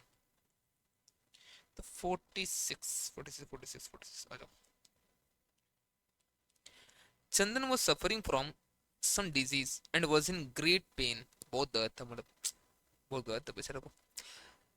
He went to a doctor, to doctor Jhunjhunwala, whose consultation fees कितना, 300 रुपया था। बढ़िया बात है। Doctor agreed to treat him but on the condition that Chandan had to sign a promissory note of 5,000 payable to doctor। Chandan signed the promissory note and gave it to the doctor। On recovering from the disease, Chandan refused to honor the promissory note। समझ में आ गया? चंदन समझ गया कि doctor साहब मेरे साथ खेल गए हैं, ऐसा कुछ था नहीं, मेरे को बेवकूफ बनाया जा रहा है, ठीक है ना, हमको तंग किया गया। देखो बच्चा आता छोटा सा ना, हमको तंग किया गया। तो वैसे चंदन को लगा कि चंदन को परेशान किया गया, चंदन को बेवकूफ बनाया गया, चंदन पैसा नहीं देने वाला। ठीक है, लेकिन हाँ डॉक्टर साहब भी 300 मांग सकते हैं, उनका हक है, उनका वो नॉमिनल फी था वो मांग सकते हैं वो, ठीक है ना, बट नहीं तो समझ में आ जाएगा। ठीक है, और एक क्वेश्चन है 47, ये एग्जाम में आया हुआ आई थिंक, यस, जून 23 में, अब भी देखो आया हुआ 2 मार्क का। Mr. A, the employer, induced his employee Mr. B to sell his one-room flat to him at less than the market value to secure promotion। Mr. B sold the flat to Mr. A। Later on, Mr. B changed his mind and decided to sue Mr. A। अब एक बात बताओ, ऐसा हो सकता है क्या? हो सकता है भैया, एम्प्लॉयर एम्प्लॉय में रिलेशन तो होता है ऐसा कि डोमिनेट कर पाए भैया, क्योंकि नहीं अगर दोगे काम कर निकाल दे तुमको, या तुम्हारा तुमको डिमोशन होता है, तुमको तुमको सैलरी था पहले तुम्हारा 50,000, तुम करा देंगे तुमको 30,000, तुम्हारा पोजीशन घटा देंगे, राइट तुम्हारा घटा देंगे, या पावर वगैरह कंपनी, समझ लेना। तो डोमिनेटिंग पार्टी तो है। और देखो अब यहाँ पे जो है ना, यहाँ पर अब केस पता क्या है, अगर आप केस कर देते हो तो अब ना, अब इस केस में जो पार्टी डोमिनेटिंग पोजीशन में था, जैसे यहाँ पर इंप्लॉयर, वहां पे डॉक्टर, जो पार्टी डोमिनेटिंग पोजीशन में था, उनको प्रूफ करना पड़ता है कि हम ऐसा कुछ नहीं किए। मतलब यहाँ पे बर्डन ऑफ प्रूफ किसके पास है? जिसका कंसेंट लिया गया था उसका नहीं, उसके ऊपर तो नहीं। जो पार्टी डोमिनेटिंग पोजीशन में था, जैसे वो डॉक्टर, यहाँ पर ये एम्प्लॉयर, इन लोग के ऊपर बर्डन ऑफ प्रूफ रहेगा कि आपको प्रूफ करना पड़ेगा आप ऐसा कुछ नहीं किए। बट कोर्सन में क्या था? कोर्सन में था कि भैया आपको प्रूफ करना पड़ेगा कि आपके साथ धोखा हुआ है, आपके साथ ये कांड हुआ है। क्लियर है क्या? अच्छा, अब इंटरेस्टिंग चीज पढ़ना हम लोग को, ये फ्रॉड। ओके, तो आ जाओ नेक्स्ट हमारा क्या यहाँ पर, फ्रॉड। अब फ्रॉड का मतलब भी क्या कि हमारा कंसेंट तो फ्री नहीं है, कि फ्रॉड तो हुआ है। अब ये फ्रॉड का मतलब यहाँ पर क्या है? तो फ्रॉड का मतलब है कि हमारे साथ कुछ धोखा कर लिया कोई। मतलब यहाँ पर हम लोग क्या बोल रहे हैं, ए और बी है, ठीक है। ए जो है, मान लो कुछ रिप्रेजेंट करता है बी को, कुछ बोलता है, मान लो असर्ट करता है, और वो बात जो है ना वो गलत है, और ए को पता है कि ये गलत है, फिर भी वो बी को बोल रहा है, ताकि बी जो है ना वो कॉन्ट्रैक्ट में आ जाए, और बी को नुकसान हो जाए और हमको फायदा, मतलब ए को फायदा हो जाए। और अब ये फ्रॉड कब कहा जाएगा एज पर कॉन्ट्रैक्टेड? जब मान लो ऐसा कुछ हुआ और बी जो है ना ए के बात पे रिलाई करके वो कॉन्ट्रैक्ट में आ गया, वो कॉन्ट्रैक्ट कर लिया और उसको कोई लॉस हुआ है, तो ही। अब ना क्या चीज अमाउंट टू फ्रॉड होगा और किसको फ्रॉड नहीं बोलना, इस पे केस टू केस अभी पढ़ेंगे हम लोग। बट ना समझ लो, कोई जैसे मान लो एक एग्जांपल लेता हूँ पहले मैं अभी, क्या कि मान लो एक एक मान लो ये हॉर्स सेल कर रहा था, ठीक है, एक ये हॉर्स सेल कर रहा था, जो कि इसे पता है साउंड माइंड का नहीं है, वो बेकार है पूरा, वो हॉर्स साउंड माइंड का नहीं है, इसे पता है। फिर भी क्या करता है, ये बी को सेल कर देता है, ये बोल रहा है कि वो पूरा एकदम मस्त, एकदम अच्छा। अब बात है कि ये फ्रॉड, देखो प्राइम फेस देख के लग रहा था फ्रॉड, फ्रॉड तो है ये, बट हम लोग केस टू केस डिफर भी हो सकता है, समझेंगे इसको हम लोग। बट समझो यहाँ पर एक तरह का ये फ्रॉड तो भी है, बट कॉन्ट्रैक्ट एक्ट जब पढ़ेंगे हम लोग अभी इसके बारे में समझेंगे अभी कि क्या ये फ्रॉड है कि नहीं है। तो इसके बारे में थोड़ा सा रुको, बात भी हम लोग करने वाले हैं, बट समझ लो ऐसा कुछ हो रहा है आपके साथ, ठीक है ना। अब बात यह है कि यहाँ पर क्या जो सेलर होता है, क्या जो सेलर होता है वो अपना जो ये सब जो कमी है ये गुड्स में, चाहे मान लो वो हॉर्स ही बेचे, उसमें जो दिक्कत था, क्या ये बताने के लिए, डिस्क्लोज करने के लिए वो लायबल है? ये वो कुछ नहीं बोलता है, ये समझो, ये घोड़ा मान लो पागल था, ये पागल था और ये नहीं बता रहा है कि वो, तो क्या ये बताने के लिए वो लायबल था और नहीं बताता, क्या ये फ्रॉड होगा? तो समझो चुप रहना फ्रॉड नहीं होता है, साइलेंस जो है ना वो फ्रॉड नहीं होता। बट इसका कुछ एक्सेप्शंस है, कब कब साइलेंट फ्रॉड बन जाएगा, कब कब आपका चुप रहना, कुछ ना कहना फ्रॉड बन सकता है। और इसके लिए क्वेश्चन है, क्वेश्चन 15 आपका सारा क्वेरी भी दूर कर देगा क्वेश्चन, चिंता मत करो। अभी थोड़ा समझते हैं हम लोग, फिर क्वेश्चन में जाएंगे। देखो नॉर्मली क्या होता है कि चुप रहना फ्रॉड नहीं है, मेरे साले से नॉट फ्रॉड। बट अगर एक पर्सन का ड्यूटी था वहां पर बोलना, एक पर्सन का ड्यूटी था ये बोलना कि आपको बोलना चाहिए था, और वहां पर अगर आप चुप रह गए, अब ये फ्रॉड है। जनरली तो क्या होता है, generally seller is not bound to disclose the defects of the product. आपके सामने है प्रोडक्ट, आप चेक कर लो, आपके सामने प्रोडक्ट आप चेक कर लो, नहीं लेना है मत लो। ये आपके नेग्लिजेंसी से अगर हुआ है, तो आपके नेग्लिजेंसी का भरपाई मैं नहीं करने वाला, ये आपका नेग्लिजेंसी आप समझो। हाँ, बट इन सब केसेस में ना, इन सब केसेस में हम लोग ये मानते हैं कि आपका चुप रहना ये फ्रॉड था। जैसे मान लो फिड्यूशियल रिलेशन था, मान लो डॉक्टर और पेशेंट, मान लो सीए और उसका क्लाइंट, ठीक है। मान लो एक एक एक मान लो फादर अपने बेटे को कोई सामान कुछ बेच दे रहा है। जैसे ये घोड़ा ही था, ये घोड़ा पागल था, बेटा नहीं पूछा कुछ, बाप उसको बेच दिया, उससे पिताजी, सॉरी उससे पिताजी उसको सेल कर दिया, है ना। अब जब वो सेल कर दिए, तो बता क्या ये फ्रॉड होगा? हाँ, अब फ्रॉड होगा, क्योंकि यहाँ पे चुप रहना कि देखो ये क्या था, फिडुसी का मतलब तो क्या है कि यहाँ पे ना वो अपने पिताजी पे भरोसा करता है भाई। वो भरोसा था ना, फिडुसरी एक रिलेशन था ना, उसमें भरोसा करके ले लिया ना वो, तो फिर अब तो ऐसे केस में ये फ्रॉड माना जाएगा। नॉर्मली किसी बाहर वाले को बेचे तो नहीं, अब ये फ्रॉड नहीं माना जाएगा, क्योंकि उसके पास ऑप्शन था और कोई फिडुसरी रिलेशन नहीं था कि हम वो भरोसा है कि हमने पे लिया था, उसको उसके पास सामने था, घोड़ा देख लेता भाई तुम सब कुछ करके, है ना। कॉन्ट्रैक्ट ऑफ इंश्योरेंस, आप इंश्योरेंस कराते हो, आपको कुछ दिक्कत है बताते नहीं हो, बाद में पता चलता है। मान लो वहाँ पे साफ साफ लिखा है, अगर आप बेटा मदिरा पान करते हो तो आपको क्लेम नहीं मिलेगा। आप लिखते ही नहीं हो कि मदिरा पान करते हैं, देखो कि मदिरा पान अगर आप करते हो तो फिर आप क्लेम का जो आपका जो प्रीमियम का अमाउंट बढ़ते जाता है फिर, क्योंकि ऐसे में चांसेस ज्यादा है कि आप आपका मतलब अस्वस्थ आप हो जाओगे आगे चल के, मतलब आपको तबियत तो खराब होगा आगे चल के, ऐसे हम लोग मानते हैं।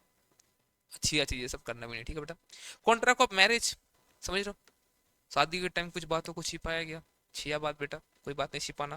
Family settlement, share allotment, prospectus वगैरह इशू करते हैं हम लोग, उसमें कुछ हम लोग बात लिखे नहीं, कंपनी का हालत खराब हो रखा, हम लोग कुछ लिख नहीं रहे हैं। तो यहाँ पर एक फिडेंशियल रिलेशन था, यहाँ पर आपको बोलना चाहिए था।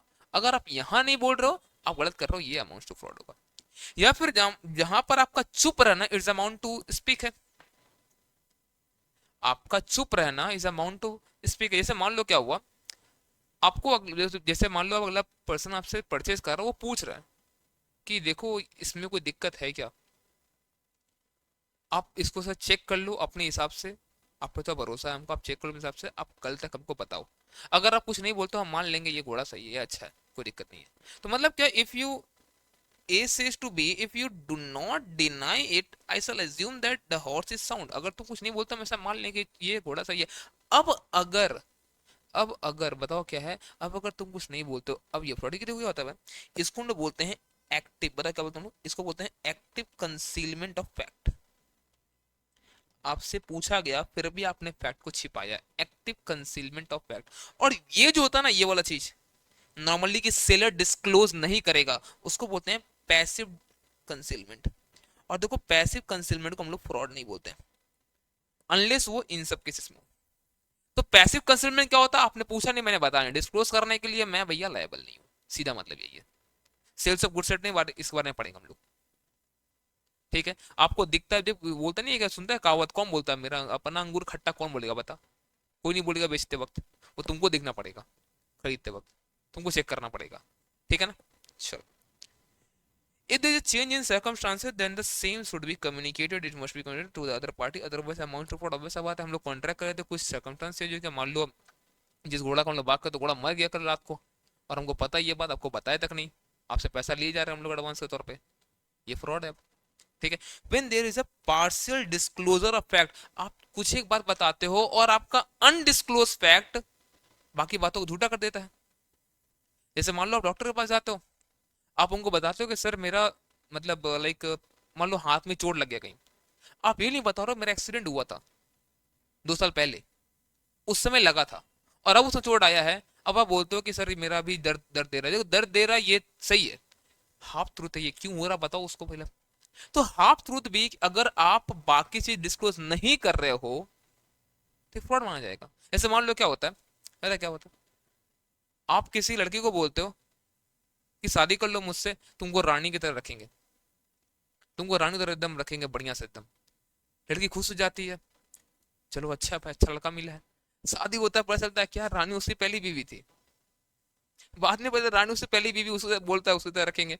ये क्या है, सब फ्रॉड है भाई।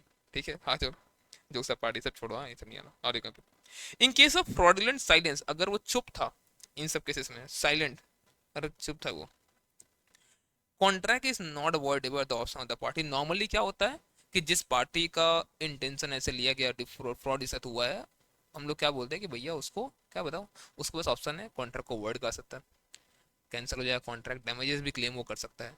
ठीक है, ये सब कुछ होगा। बट अगर फ्रॉडुलेंट साइलेंस था और उसके पास means of discovering the truth था, और ये सब केसेस नहीं है तो, है ना, ऐसे केस में उसको कुछ हो नहीं मिलने वाला फिर, तब समझ जाना।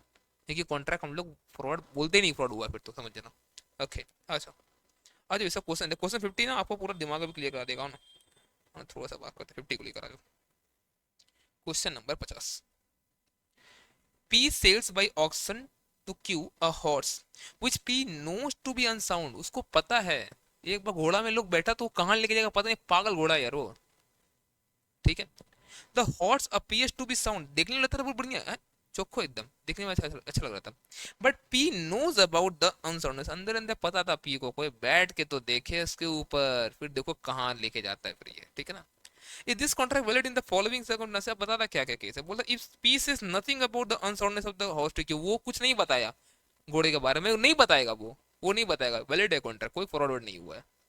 ठीक है ना, if he says nothing about it to Q who is P's daughter who just had come of age। हाँ, अब एक बात बताओ, उसकी डॉटर थी, अब यहाँ फिडेंशियल रिलेशन का बात आ जाएगा, उसको बताना जरूरी है कि उसको अपने मम्मी पे भरोसा है भाई, चाहे पापा जो भी होगा, पता नहीं पी यहाँ पे कौन है, जो भी है अपने पेरेंट्स से भरोसा उसको कि पेरेंट्स के दुआ करेंगे। और आजकल पेरेंट्स कुछ भी कर सकते हैं बच्चे, समझ रहे, आजकल का अलग चीज है। ठीक है ना, पैसा सभी को कमाना है। If Q says to P, if you do not deny it, I shall assume that the horse is sound, and P said nothing, again this is active concealment। ये पैसिव कंसीलमेंट नहीं, ऊपर होता है पैसिव कंसीलमेंट, वो नहीं बताएगा, कोई दिक्कत नहीं, और फ्रॉड नहीं, ये एक्टिव कंसीलमेंट है इस बार। और अब आपने धोखा दिया, इस बार ये फ्रॉड है। तो ये दोनों केस में फ्रॉड है, पहला वाला में नहीं है। ठीक है, तो पढ़ते हैं पहला क्या, this contract is valid since as per section 17 mere silence as to the facts likely to affect the willingness of a person to enter into a contract is not fraud। here it is not the duty of the seller to disclose the defects। obvious बात है, वो नहीं बताएगा आपको, देखना। This contract is not valid since, दूसरा वाला बता रहा है जो उसकी डॉटर थी, P duty to tell the Q, कि यहाँ पर ड्यूटी टू स्पीक वाला बात आ गया, फिडुशियल रिलेशन वाला, इस बार ये फ्रॉड है। This contract is not valid since as per section 17 P silence equivalent to speech. आपका कुछ नहीं बोलना इज बोलना, इज इक्वल टू बोलना, समझ में आ रहा है क्या, आपने क्यों नहीं बताया ऐसे केस में, क्लियर है चीज। चलो अब नेक्स्ट है हमारा मिसरिप्रेजेंटेशन। वहां पे क्या होता है, देखो मिसरिप्रेजेंटेशन का मतलब यहाँ पर क्या होता है कि यहाँ पर भी कुछ गलत हुआ है, यहाँ पर भी गलत बोला गया है। ठीक है, बड़ी चीज समझना, यहाँ पर हम जानबूझकर नहीं बोले बाबू, वो होता है मेरा मुंह से निकल गया भैया, वैसा मतलब समझो। यहाँ पर ऐसे केस पता क्या हुआ, लाइक हमको हमको लग रहा था ये सही है घोड़ा यार, क्योंकि हम कल ही सवारी किए, इसका मस्त एकदम चल रहा था, आज सुबह सुबह खराब, वो हमको नहीं पता था ये कब पागल हो गया। ठीक है, तो वो इसको बोलते मिसरिप्रेजेंटेशन, हमको नहीं पता था। जैसे हुआ था ना, पी को पता था वहां पर, इस बार नहीं पता था पी को। ठीक है, तो अगर ऐसा केस अगर है, बोलते हैं मिसरिप्रेजेंटेशन है। तो ऐसे केस में क्या होगा, अगेन हम लोग, फिर तो वही सब होगा, लेकिन ध्यान में डैमेजेस क्लेम नहीं कर सकता है अदर पार्टी इस केस में, क्योंकि यहाँ पर कोई आपका धोखा रेडी नहीं किया, जानबूझ के नहीं है, नहीं किया, ठीक है, जानबूझ के नहीं। और देखो, party to contract make an false representation innocently, मतलब that is knowing it to be true, हमको लगा बाबू सही था ये वाला यार, हाँ, हम तुम्हारे साथ धोखा नहीं कर रहे यार, हमको लगा सही है। ठीक है, the representation was not made to deceive the other party, मेरा मकसद ऐसा नहीं था कि तुमको बताकर तुमको लॉस करवाए, ऐसा नहीं था। ठीक है ना, and the other party actually acted on it, obvious सब बात, तुम तो एक्ट किया, उसको पता नहीं तुम आए पे।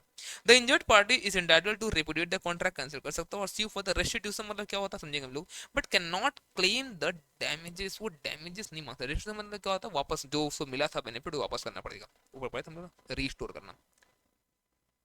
बट एक चीज समझो, अब यहाँ पर इंटरेस्टिंग चीज है, यहाँ पे ये जहाँ सुनना, हाउ एवर ये बड़ा मस्त चीज है ये।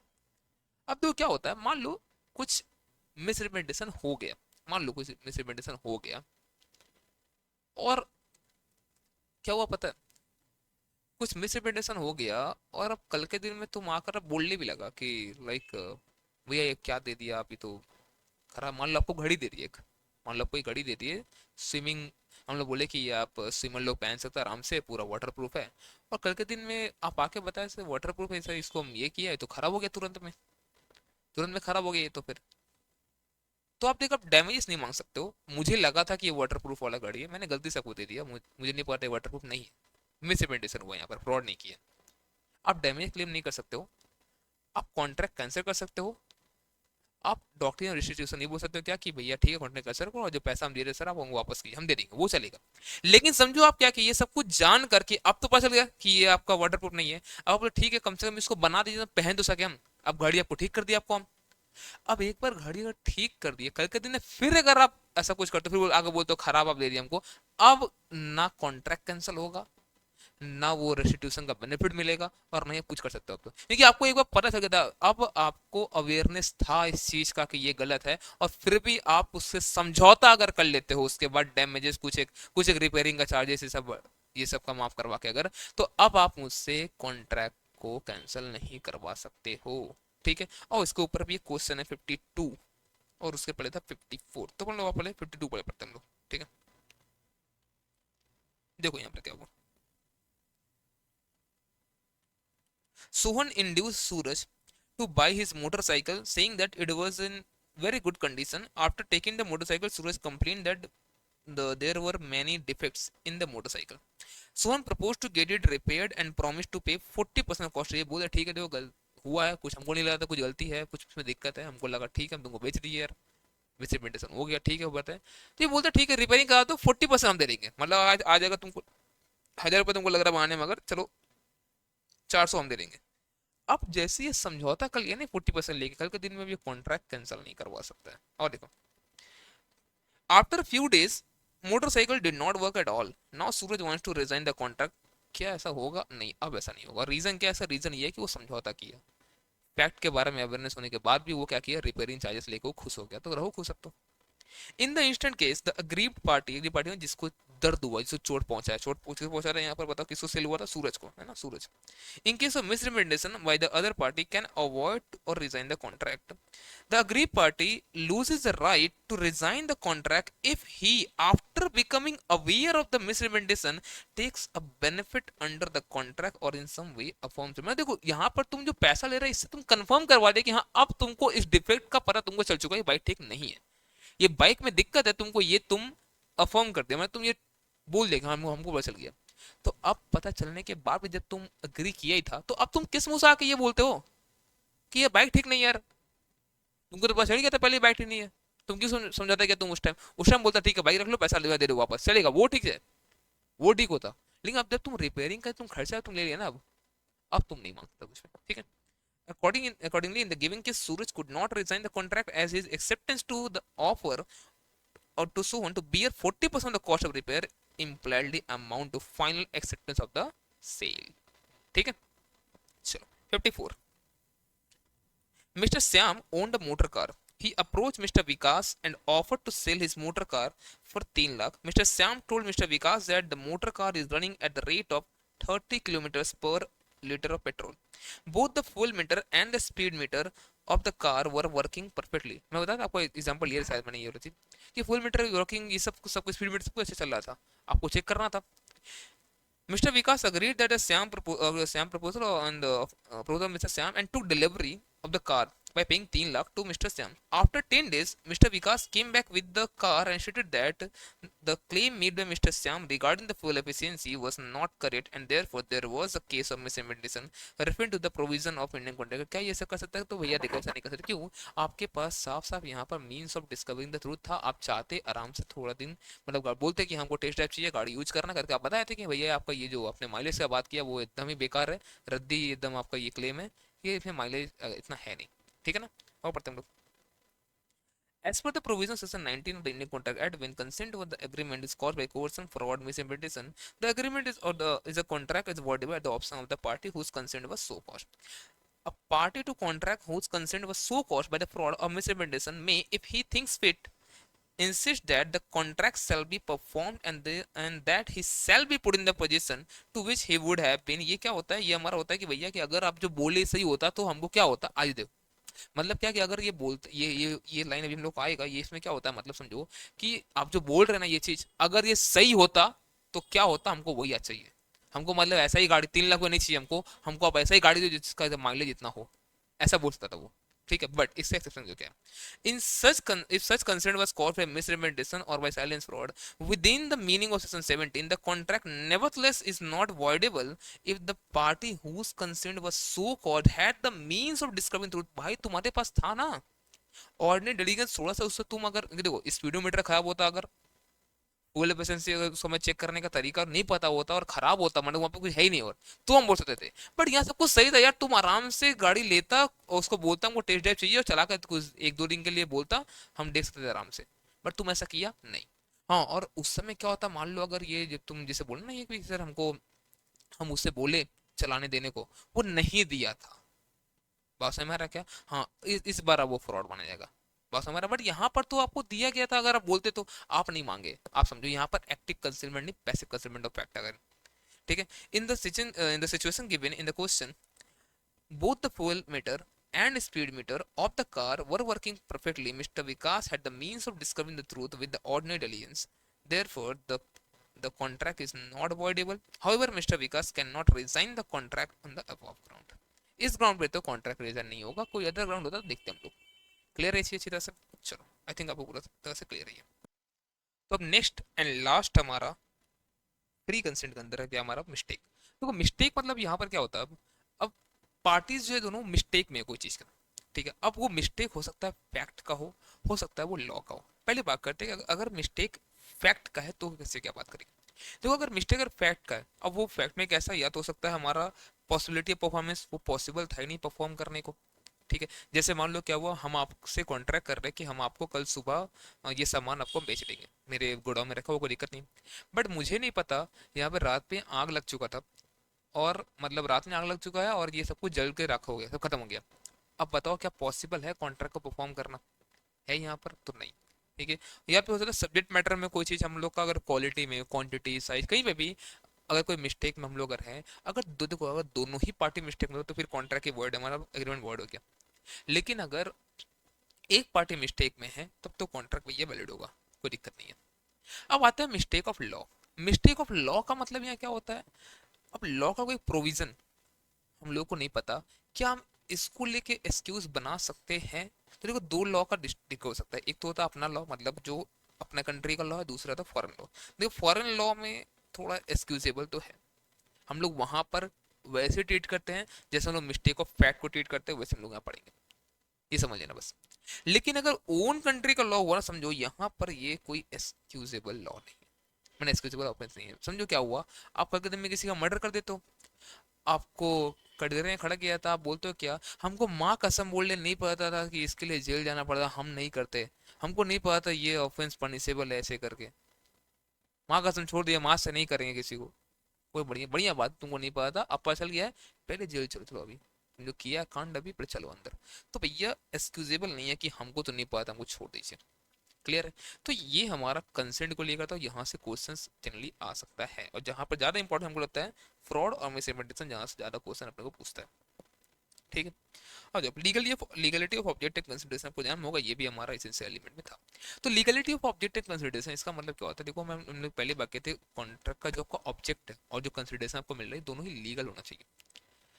समझो अगर कोई पैसा काम कर रहा हो जो कि फॉरबिडन बाय लॉ है, इलीगल कोई एग्रीमेंट, मर्डर करना, ड्रग सप्लाई करना, ये सब क्या फॉरबिडन बाय लॉ है भाई, सब चीज। तो अगर ये सब है तो भैया ऐसे ही आपका एग्रीमेंट आपका होता है वो वॉइड है, आगे चल के आगे बात ही नहीं करेंगे हम लोग फिर तो, ये भाई कॉन्ट्रैक्ट नहीं बन सकता। ठीक है, मतलब कैसे, मान लो क्या हुआ, अगर वही चीज आपको ध्यान में होगा, आपको मान लो कि ड्रग सप्लाई करने के लिए मैंने किसी को पैसा दिया, वो सप्लाई नहीं किया, क्या हम केस कर सकते हैं इसके ऊपर कि सर पैसा लेके सप्लाई नहीं कर रहा? तो नहीं। ये क्या केस करेंगे बताओ हम ऐसे केस में, पहले तो हमको अंदर डालेगा फिर तो, है ना। या फिर आप क्या करते हो, when consideration of object to defeat the provision of law, मतलब ऐसे डायरेक्टली नहीं, बट हम लोग का जो इंटेंशन है ना वो defeat to the provision of law. मतलब सर, मतलब समझो मान लो पाकिस्तान, अपना अलायन एनिमी है, पता ही है, हमेशा से जिंदगी भर रहेगा ये तो, खत्म होके मानेगा। मान लो पाकिस्तान से ट्रेड बैन है, ठीक है। अब हम लोग क्या करते हैं, हम लोग वाया दुबई उनसे हम लोग डीलिंग कर रहे हैं, ट्रेडिंग कर रहे हैं हम लोग। क्या बताओ ये सही है? नहीं। तो हमारा जो जो हमारा मेन इंटेंशन क्या है, हम लोग पाकिस्तान से ही कॉन्ट्रैक्ट कर रहे हैं, अल्टीमेट ट्रेडिंग उनसे कर रहे हैं हम लोग। तो भैया जो कोर्ट है ना, court looks at the real intention of the parties to an agreement. If the intention of the parties to defeat the provision law, obvious सा बात है तुम क्या करो, तुम तो भैया लॉ को तुम ब्रिज कर रहे हो, कुछ नहीं यहाँ पे। फ्रॉडुलेंट है, फ्रॉडुलेंट पढ़ लिया क्या होता है। when consideration defeats any rule for a time being in force in India, कोई पर्टिकुलर कुछ रूल है जो अभी फिलहाल अभी इन फोर्स है, ठीक है ना, आप उसको ब्रेक करने के बाद, जैसे मान लो कोविड आया था, खुद हम होगा, है ना। कोविड के टाइम हम लोग को बहुत सारा मतलब सावधानी बरतना था उस समय। मान लो शादी वादी किसी का हो रहा था, याद है वहाँ पे मैक्सिमम 50 लोग ही अलाउड थे वहाँ पर, और हम जाके देख रहे 500 लोग आ रखा है, सब चवम लिए हुए उसमें आधा से ज्यादा, नाच रहा मजे में, किसी को कोई कोविड सोशल डिस्टेंसिंग का मतलब ही नहीं है, सब एकदम पास पास होके नाच रहा मस्त एकदम, गले मिल रहा है एक दूसरे से, कहेगा डिस्टेंसिंग, ठीक है ना।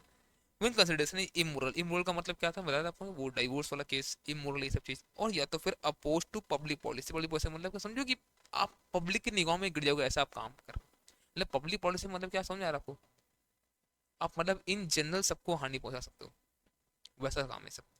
ट्रेडिंग विद एनिमी, ट्रेड कर रहे हैं एनिमी के साथ, क्या सही है सब? नहीं, अपोज पब्लिक पॉलिसी ये सब चीज। ट्रेडिंग विद एनिमी वो पाकिस्तान वाला केस ले सकते हो, ठीक है। स्टिबलिंग प्रोसिक्यूशन का मतलब क्या होता है कि आप क्या कर रहे हो पता है, आप किसी का केस चल रहा है, आप उसमें बाधा डाल रहे हो, ऑलरेडी केस चल रहा है, आप सीधा विटनेस को धमकी देते हो, जो केस के उसको धमकी देते हो।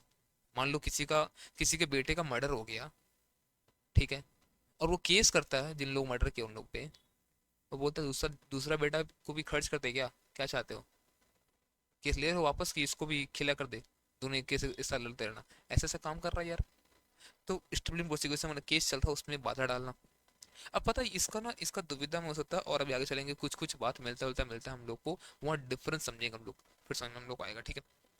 मेंटेनेंस एंड टेम्परिटी ये बड़ा मस्त चीज है, इसमें हमेशा बच्चा कंफ्यूजन में रहता है, समझिए मेंटेनेंस टेम्परिटी का मतलब क्या है। तो मेंटेनेंस टेम्परिटी का मतलब यहाँ पर क्या होता है कि आप किसी को ना, पहले समझ लो पहले क्या है इसका दोनों का मतलब, पहले एक चीज समझ लो, आप किसी को हेल्प कर रहे हो, उस पर कोई कुछ कुछ कांड कर दिया है, अब वो केस करना चाह रहा है, ठीक है, बट वो डर रहा है, पैसा नहीं उसके पास, ऐसे में आप उसका मसीहा बन खड़ा होते हो, भाई हम तेरा हेल्प करेंगे। जैसे क्या वो मान लो अभी, जैसे मैं भाई मेरे को ले लो, ठीक है, ले लो, एक शरीफ आदमी, बहुत शरीफ आदमी हूँ मैं, पता है आपको, वो शरीफ आदमी है, टीचर हूँ, पढ़ाता हूँ, क्या मतलब मुझे बाकी चीजें बताओ, बहुत मुश्किल से मैंने पैसा से कमाया सब कुछ, ठीक है।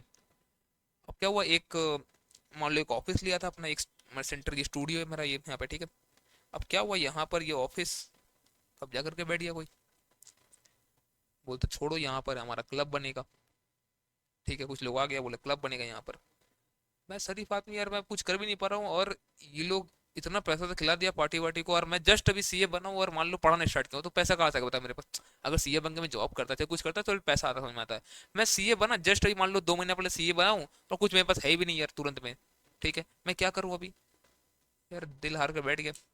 अब कोई मसीहा बन के आता है पीछे से, बोलता है भैया आप लड़ो केस इन लोग के, भैया हम देंगे खर्चा हम, मैंने बहुत अच्छा आदमी यार, बोला 5 लाख रुपए लीजिए केस लड़िए। इसको बोलते हैं कि हम लोग मेंटेनेंस। अब ये मेंटेनेंस की चैम्पर्टी, ये हेल्प तो कर रहा है, क्या है मेंटेनेंस की चैम्पर्टी, देखो अगर सामने वाले को जो हेल्प कर रहा है, मान लो यहाँ पे कोई बंदा है, यहाँ पर मसीहा नाम लीजिए, एम मसीहा, वो मसीहा उसको अगर कुछ नहीं चाहिए मेरे से, बस वो ऐसी हेल्प कर रहा है आउट ऑफ कर, इंसान के नाते भाई हेल्प कर दे, अच्छा आदमी है, उसको बोलते हैं मेंटेनेंस। और चैम्पर्टी मतलब क्या होता है कि अगर उसको ना कुछ इंटरेस्ट है, मतलब लाइक प्रोसीड जो मिलेगा, मान लो ऑफिस यहाँ मिलेगा, भैया थोड़ा सा आपका तो बड़ा जगह है, थोड़ा थोड़ा सा जगह हमको भी थोड़ा दे दीजिएगा, हम भी उसमें कुछ काम कर लेंगे, छोटा जगह हमको, चलो ठीक है, उसमें कुछ इंटरेस्ट इंटरेस्ट है उसको, दोनों ही सही है, कोई दिक्कत नहीं, मेंटेनेंस भी चलेगा, चैम्पर्टी भी चलेगा।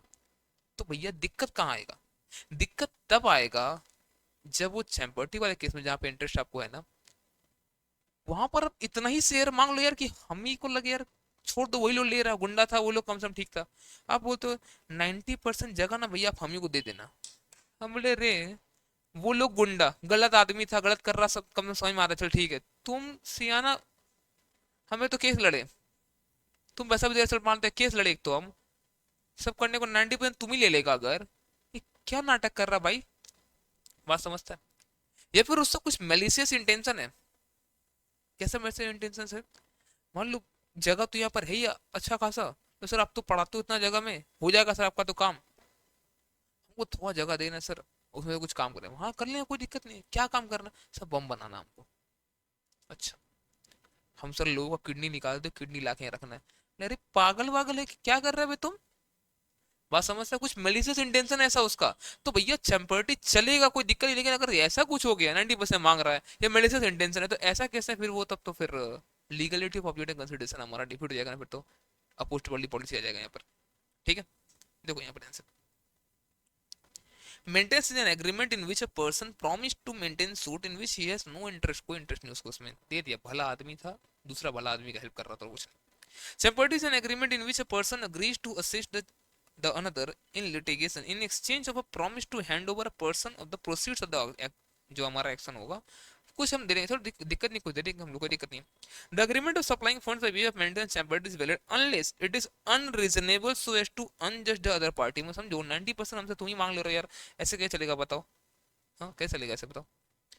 It is made by a malicious motive like that gambling in litigation or opposing the other party by encouraging unrightness, समझ में आ रहा है क्या? बताओ ऐसा ऐसा चीज कर रहा, छिया छिया बात करना चाह रहा है यहाँ पर, तो ऐसा ऐसा बात अगर कर रहा है भैया, तो इसका मेलिशियस मोटिव है, इसका इंटेंशन गलत है हेल्प करने का, और कुछ नहीं, ये हेल्प नहीं कर रहा, ये अपना जगह बना रहा और कुछ नहीं। ठीक है, तो ऐसा हम लोग नहीं करने देंगे। Traffic related to the public office, public मतलब सरकारी नौकरी मान लो होता दिखता तुम, पहले बहुत ज्यादा होता था पहले सब चीज, गवर्नमेंट ऑफिस, गवर्नमेंट जॉब में धांधली, ठीक है ना, कुछ टाका पैसा दे के एंट्री ले रहे लोग, ये सब चीज़ गलत है। मान लो अगर मेरा एज 55 हो गया, देख रहा हूँ 3-4 साल में रिटायर होने वाला, 5 साल में रिटायर होने वाला हूँ, अपने जगह किसी और को दे दिया पैसा लेके, 50 लाख रुपया ले लिया उससे, 5 साल में कितना ही कमा लेता, छोड़ना ये सो देते हैं, ये सब चीज़ हमारा क्या बोले बताओ हम लोग, ये सब अवॉइड हो जाएगा, है ना? और पढ़ते इसके लिए क्वेश्चन है 56, 56 कह रहे भैया, ये रहा। Mister S aged 58 years was employed in a government department. He was going to retire after 2 years. 2 साल में रिटायर हो जाएगा इंसान। Mr. D made a proposal to Mr. S to apply voluntary retirement from this post so that Mr. D can appointed in his place. Mr. D offered a sum of 10 lakh as consideration to Mr. S in order to induce him to retire. मुझे retire भाई क्या चाहिए, 10 लाख ले लो। Mister S तो पहले तो refuse किया, नहीं गलत बात है, सब सैमान के खिलाफ है मेरा, पर जब वो देखा कि सारा, यार 2 साल हम काम भी कर लें, सारा साल काम कर ले 2 साल अगर हम लोग, तो भी हमको यार 3-4 लाख से मिलने वाला है नहीं, 10 लाख दे रहा है यार ने बिना काम करने का, क्या चाहिए जिंदगी में, ले लो। Amount offer consideration is just double of his cumulative remuneration to receive during the tenure of 2 year, 2 साल में जो मिलता है 5 लाख मिलता है, 10 लाख दे रहा है यार नहीं, बढ़िया बात है। He agreed to receive the consideration accepted the above the agreement to accepted above the above agreement to receive the money to retire from office. क्या चाहते, क्या लग रहा है आपको, सही किया है नहीं, अच्छी बात है। whether the above agreement is valid तो ना explain with reference to the provision of pending code, Jain 21 में 4 मार्क का पूछ लिया, कर पाओगे इसको? खाली कंक्लूजन पढ़ते हैं लास्ट में लोग। here Mr. S promised to sale of Mr. D from Mr. D an employment in public service in the consideration for D's promise to pay 10 lakh. Therefore, in terms of the above provision of Indian contract act, the said agreement is not valid. It is void as consideration being opposed to the public policy। में आ रहा है क्या, unlawful ये सब चीज पढ़ सकते हो।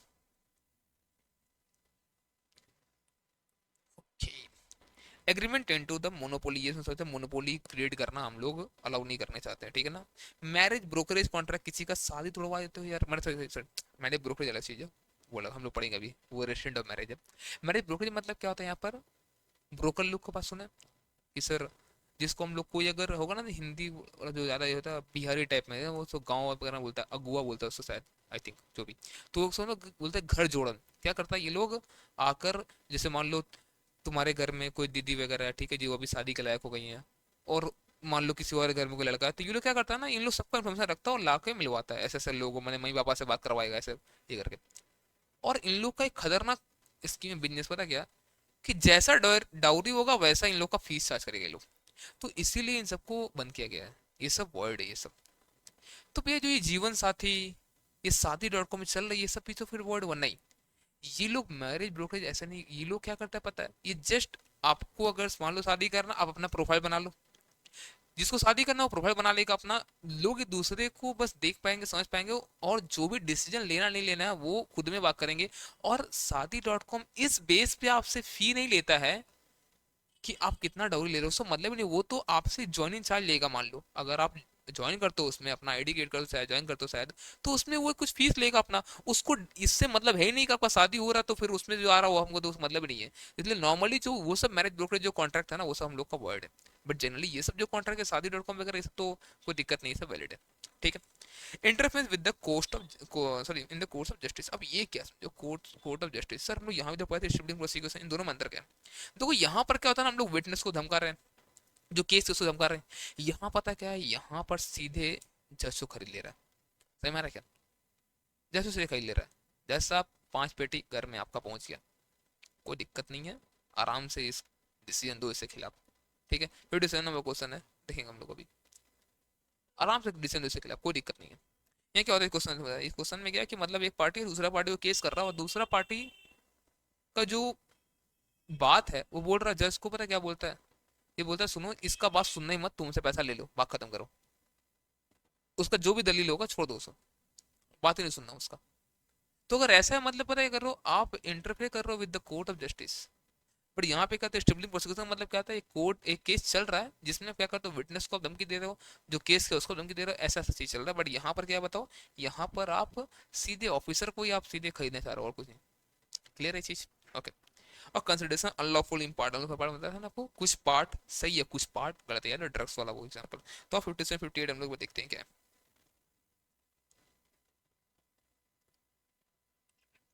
Mr. X, a businessman, has been fighting a long drawn litigation with Mr. Y, an industrialist.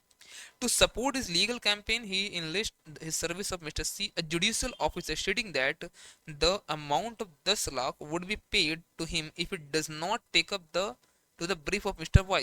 Mr. C agrees, but at the end of litigation, Mr. X refused to pay. क्या बताओ, C case का सत्ता नहीं? या ठीक है, वो judicial officer को खरीदा है यहाँ पर।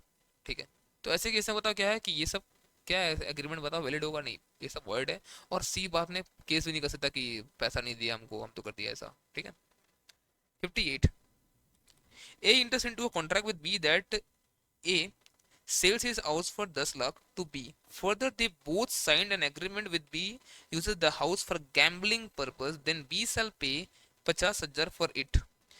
B agreed to his, however, after a year of sale, B started gambling business in that house. Can I claim 50,000 रुपया? भी एक बार बताओ, देखो जो घर बेचा कोई दिक्कत नहीं है, 10 लाख रुपए ले कोई दिक्कत नहीं है। इसका ऑब्जेक्ट क्या था, अपना प्रॉपर्टी सेल करना। कंसिडरेशन क्या था, पैसा जो मिला, लेकिन कंसिडरेशन वो पार्ट था, एक दूसरा पार्ट जो है ना यहाँ पर, ये गैम्बलिंग वाला, ये चीज अब इलीगल है। बताओ क्या ये 50,000 ये रिकवर कर सकता है कैसे? तो नहीं, अगर नहीं दिया तो रिकवर नहीं कर, बिकॉज एग्रीमेंट वॉइड था। जो लॉफुल वाला पार्ट था वो ठीक है, अनलॉफुल वाला पार्ट हम लोग नहीं थे। ठीक है, चलो next. Agreement specially declare to be void. कुछ एक एग्रीमेंट है जो यार डिक्लेयर्ड, ये सब वॉइड है यार, क्या बात कर रहे हो, ये सब वॉइड है यहाँ से। किसी का शादी रोकना, किसी का शादी रोकने से, मान लो क्या हुआ, तुम किसी से प्यार करते हो, तुम्हारी धनिया डी, तुम्हारी धनिया बहुत ज्यादा तुम प्यार करते हो उससे। बट अब मान लो तुम्हारा अभी कुछ, अभी तुम मान लो सीए बन गए, बट तुम सेटअप कर रहे हो कोई काम अपना, जो भी है, अभी तुमको टाइम लग रहा है। अब इसे गड़बड़ चाह रहे शादी कराना, तुम चाहते हो शादी से रोकना इसको, और लड़की मान गई है जिससे शादी हो रहा है, क्यों? उसको मन लग गया, कोई दिक्कत नहीं है। तो अभी बात बताओ, तुम उसको रोक सकते हैं क्या ऐसे करके? और तुम एग्रीमेंट करता है शायद रोवाने का उसका, क्या ये सब वैलिड होगा? नहीं, ये सब वैलिड नहीं होगा। बट एक चीज समझना, अगर बालिका वधु है, बच्चे को रोक रहा है, तुम माइनर कोई शादी कर रहा, तुम उसको रोक रहा है, ये ठीक है, ये कोई दिक्कत नहीं है। बालिका वधु को रोक रहा तो कोई दिक्कत नहीं है ना? ठीक है। तो every agreement in relation of marriage of any person is void होगा, सब वॉइड होगा। लेकिन अदर देन माइनर, इधर मेरा काम माइनर का है तो छोड़ दो यार, उसको तो सही बचा रहा बच्चे को, बच्चे शादी कर रहा, पता है उसको, पता नहीं जिंदगी में भी क्या होने वाला है। वो ठीक है, वो अलग बात है, अभी 13 14 साल का बच्चा देखना, वो अभी आशिकी में डूबा हुआ है। ठीक है, उसको नहीं समझ अभी जिंदगी के आगे, थोड़ा बढ़ने दो, लेकिन शादी नहीं करवा दो यार उसका अभी। ठीक है। Agreement in state of trade, किसी को बिजनेस करने से रोकना, असल में सबसे बड़ा अपराध है, समझ में आ रहा है? किसी को बिजनेस करने से रोकना। तो सर मान लीजिए कहीं कहीं पे तो ये सब वैलिड है, हाँ वैलिड है। मान लो अगर सेल ऑफ गुडविल हो रहा है, मान लो हम आपको अपना बिजनेस सेल कर दिए, ठीक है, हम आपको अपना बिजनेस सेल कर दिए, मान लो हम अविनाश लाला क्लासेस हम आपको बेच दिए। अब क्या हो रहा है, इस नाम पे बच्चा अगर आ रहा था, ठीक है, इस नाम पे बच्चा आ रहा तो बच्चा आज भी आएगा, बट समझो, अगर हम फिर तुरंत बगल में ये हम दूसरा नया क्लासेस स्टार्ट कर दिया, अगर हम वहीं पे फिर हम पढ़ा रहे, तो क्या सेंस बनता आपका फिर मेरे से बिजनेस परचेस करने का? तो ऐसे केस में आप बोल सकते हैं कि सर आप यहाँ पे बिजनेस आप नहीं कर सकते, वो एग्रीमेंट लिख सकते हैं हम लोग, चलेगा, कोई दिक्कत नहीं है। रेस्ट्रिक्शन ऑन एग्जिस्टिंग और आउटगोइंग पार्टनर, अब पार्टनर है, मान लो तीन चार पार्टनर मिलकर बिजनेस कर रहे हो, और एक पार्टनर उसमें से बगल में वो एक स्टोर खोल देता है। मान लो हम लोग तीन चार पार्टनर मिलकर हम लोग कुछ काम कर रहे हैं, यहाँ से क्लाइंट मान लो आ रहा है और बगल में अपना एक ऑफिस खोल दिया वो, अब बोलता है वहां आ जाओ हमारे पास, तो हम लोग रेस्ट्रिक्शन लगा देख भाई सेम लाइन ऑफ बिजनेस में मत रहे ऐसे करके, ये चीज सही नहीं है, तो वहां पे लगा सकते हैं हम लोग restriction. Restriction in case of the sale of goodwill of the firm, हम लोग पर ऐसे भी चलेगा। Binding employ not to compete with is employ during the term of employ, ये भी हो सकता है क्या कि हम लोग का जो हमारा, मान लो हमारे पास एक बंदा कुछ काम करता है, ठीक है, अब उसके पास सबका डेटा है, सारे क्लाइंट का डेटा है, सारे कस्टमर डेटा है, मान लो कुछ सेल करते हैं, तो ऐसे किसने क्या बोलते हैं एम्प्लॉय को, भाई तुम जो है ना यहाँ पे अभी तुम सेम लाइन ऑफ बिजनेस तुम नहीं कर सकता। बट एक चीज समझो, ये सब कुछ वैलिड हो जाएगा बिकॉज ये सब एक्सेप्शन है 27 का। बट एक चीज ध्यान में रहे कि ये सब तभी वैलिड होगा जब ना ये रीजनेबल है, क्या है बताओ, reasonable, restriction should be reasonable. अब तुम ये मत बोलना किसी को कि तुम 10 साल तक तुम ये बिजनेस पूरा इंडिया में कहीं तुम नहीं कर सकता है, ये सब वर्ड है बे। सर हमसे कोई साइन करा लिया ऐसे में तो कुछ नहीं कर पाएगा, कोई दिक्कत नहीं है, बात है हमारा, आपसे कोई साइन कर लिया 10 साल के लिए, 10 साल तक आप मान लो आप ये काम आप नहीं करोगे पूरा इंडिया में, छोड़ दो उसको, कुछ नहीं कर पाएगा फिर, ऐसे में करो अपना काम आराम से आप, समझते हो इस बात को? ठीक है, तो जो भी रेस्ट्रिक्शन सब है ना, ये सब रीजनेबल होना चाहिए। मान लो मैं ये बोल दिया ठीक है चलो ठीक है, आप ना, आप मेरे यहाँ से निकल के चलो 2 साल आप इस एरिया में नहीं करना काम, कहीं और जाए करो, वो चलेगा, वो समझ से आता है। चलो आप 1 साल तक हमें गुडविल सेल की हो, 2 साल तक सर आप इस एरिया में काम नहीं करना, भाई कहीं और जाए कर सकते हैं, वरना मेरा लिवलीहुड कैसे चलेगा बताओ, मेरा खाना पीना कैसे चलेगा, मैं गरीब आदमी यार हम एक, ठीक है। चलो, agreement in restraint of legal proceeding, किसी को केस करने से रोकना। अब देखो ये तीन चीज जो है ना ये परेशान तो करता है, एक तो agreement in restraint of legal proceeding, दूसरा interface with the court of justice, और तीसरा स्ट्रिपलिंग प्रोसिक्यूशन। तीनों में अंतर समझ लो, दिमाग क्लियर हो जाएगा प्रत्येक पे। देखो स्ट्रिपलिंग प्रोसिक्यूशन का मतलब क्या था यहाँ पर, कि भैया कोई केस हो रखा है, अब विटनेस को या फिर जो केस है उसको उसको हम धमकी दे रहे हैं हम लोग कि भैया हटा दो ये सब चीज, समझ जाना, केस चल रहा ऑलरेडी। दूसरा क्या था यहाँ पे, कोई जुडिशियल ऑफिसर वगैरह इन सबको खरीद ले रहे हैं हम लोग। और तीसरा पता क्या है, हम लोग एग्रीमेंट में लिख रहे हैं कि देख अपने बीच कुछ भी अगर अनबन अगर हुआ ना चले केस नहीं करेगा, मतलब उसको केस करने से ही रोक रहे हैं हम लोग। ऊपर दोनों में केस हो चुका था, यहाँ केस करने से ही रोक रहे, बात समझ में आ रहा क्या, एग्रीमेंट लिख दे रहे हैं हम लोग कि देख केस नहीं करेगा, जो होगा हम लोग समझ लेंगे अपने में। अगर ऐसा समझ लेना कुछ मेलिशियस इंटेंशन उसका कुछ है, लोगों का कुछ देने वाला आपको, समझ जाना। तो अगर ऐसा मान लो साइन वो करा भी लिया तो भी वैलिड नहीं है सब, कोई दिक्कत नहीं है भाई, कोई वैलिड ही नहीं है सब, अब से कोई साइन करा भी लिया अगर वैलिड नहीं है, ठीक है। बट समझो ये एक केस में वैलिड है, कैसा वैलिड है बता।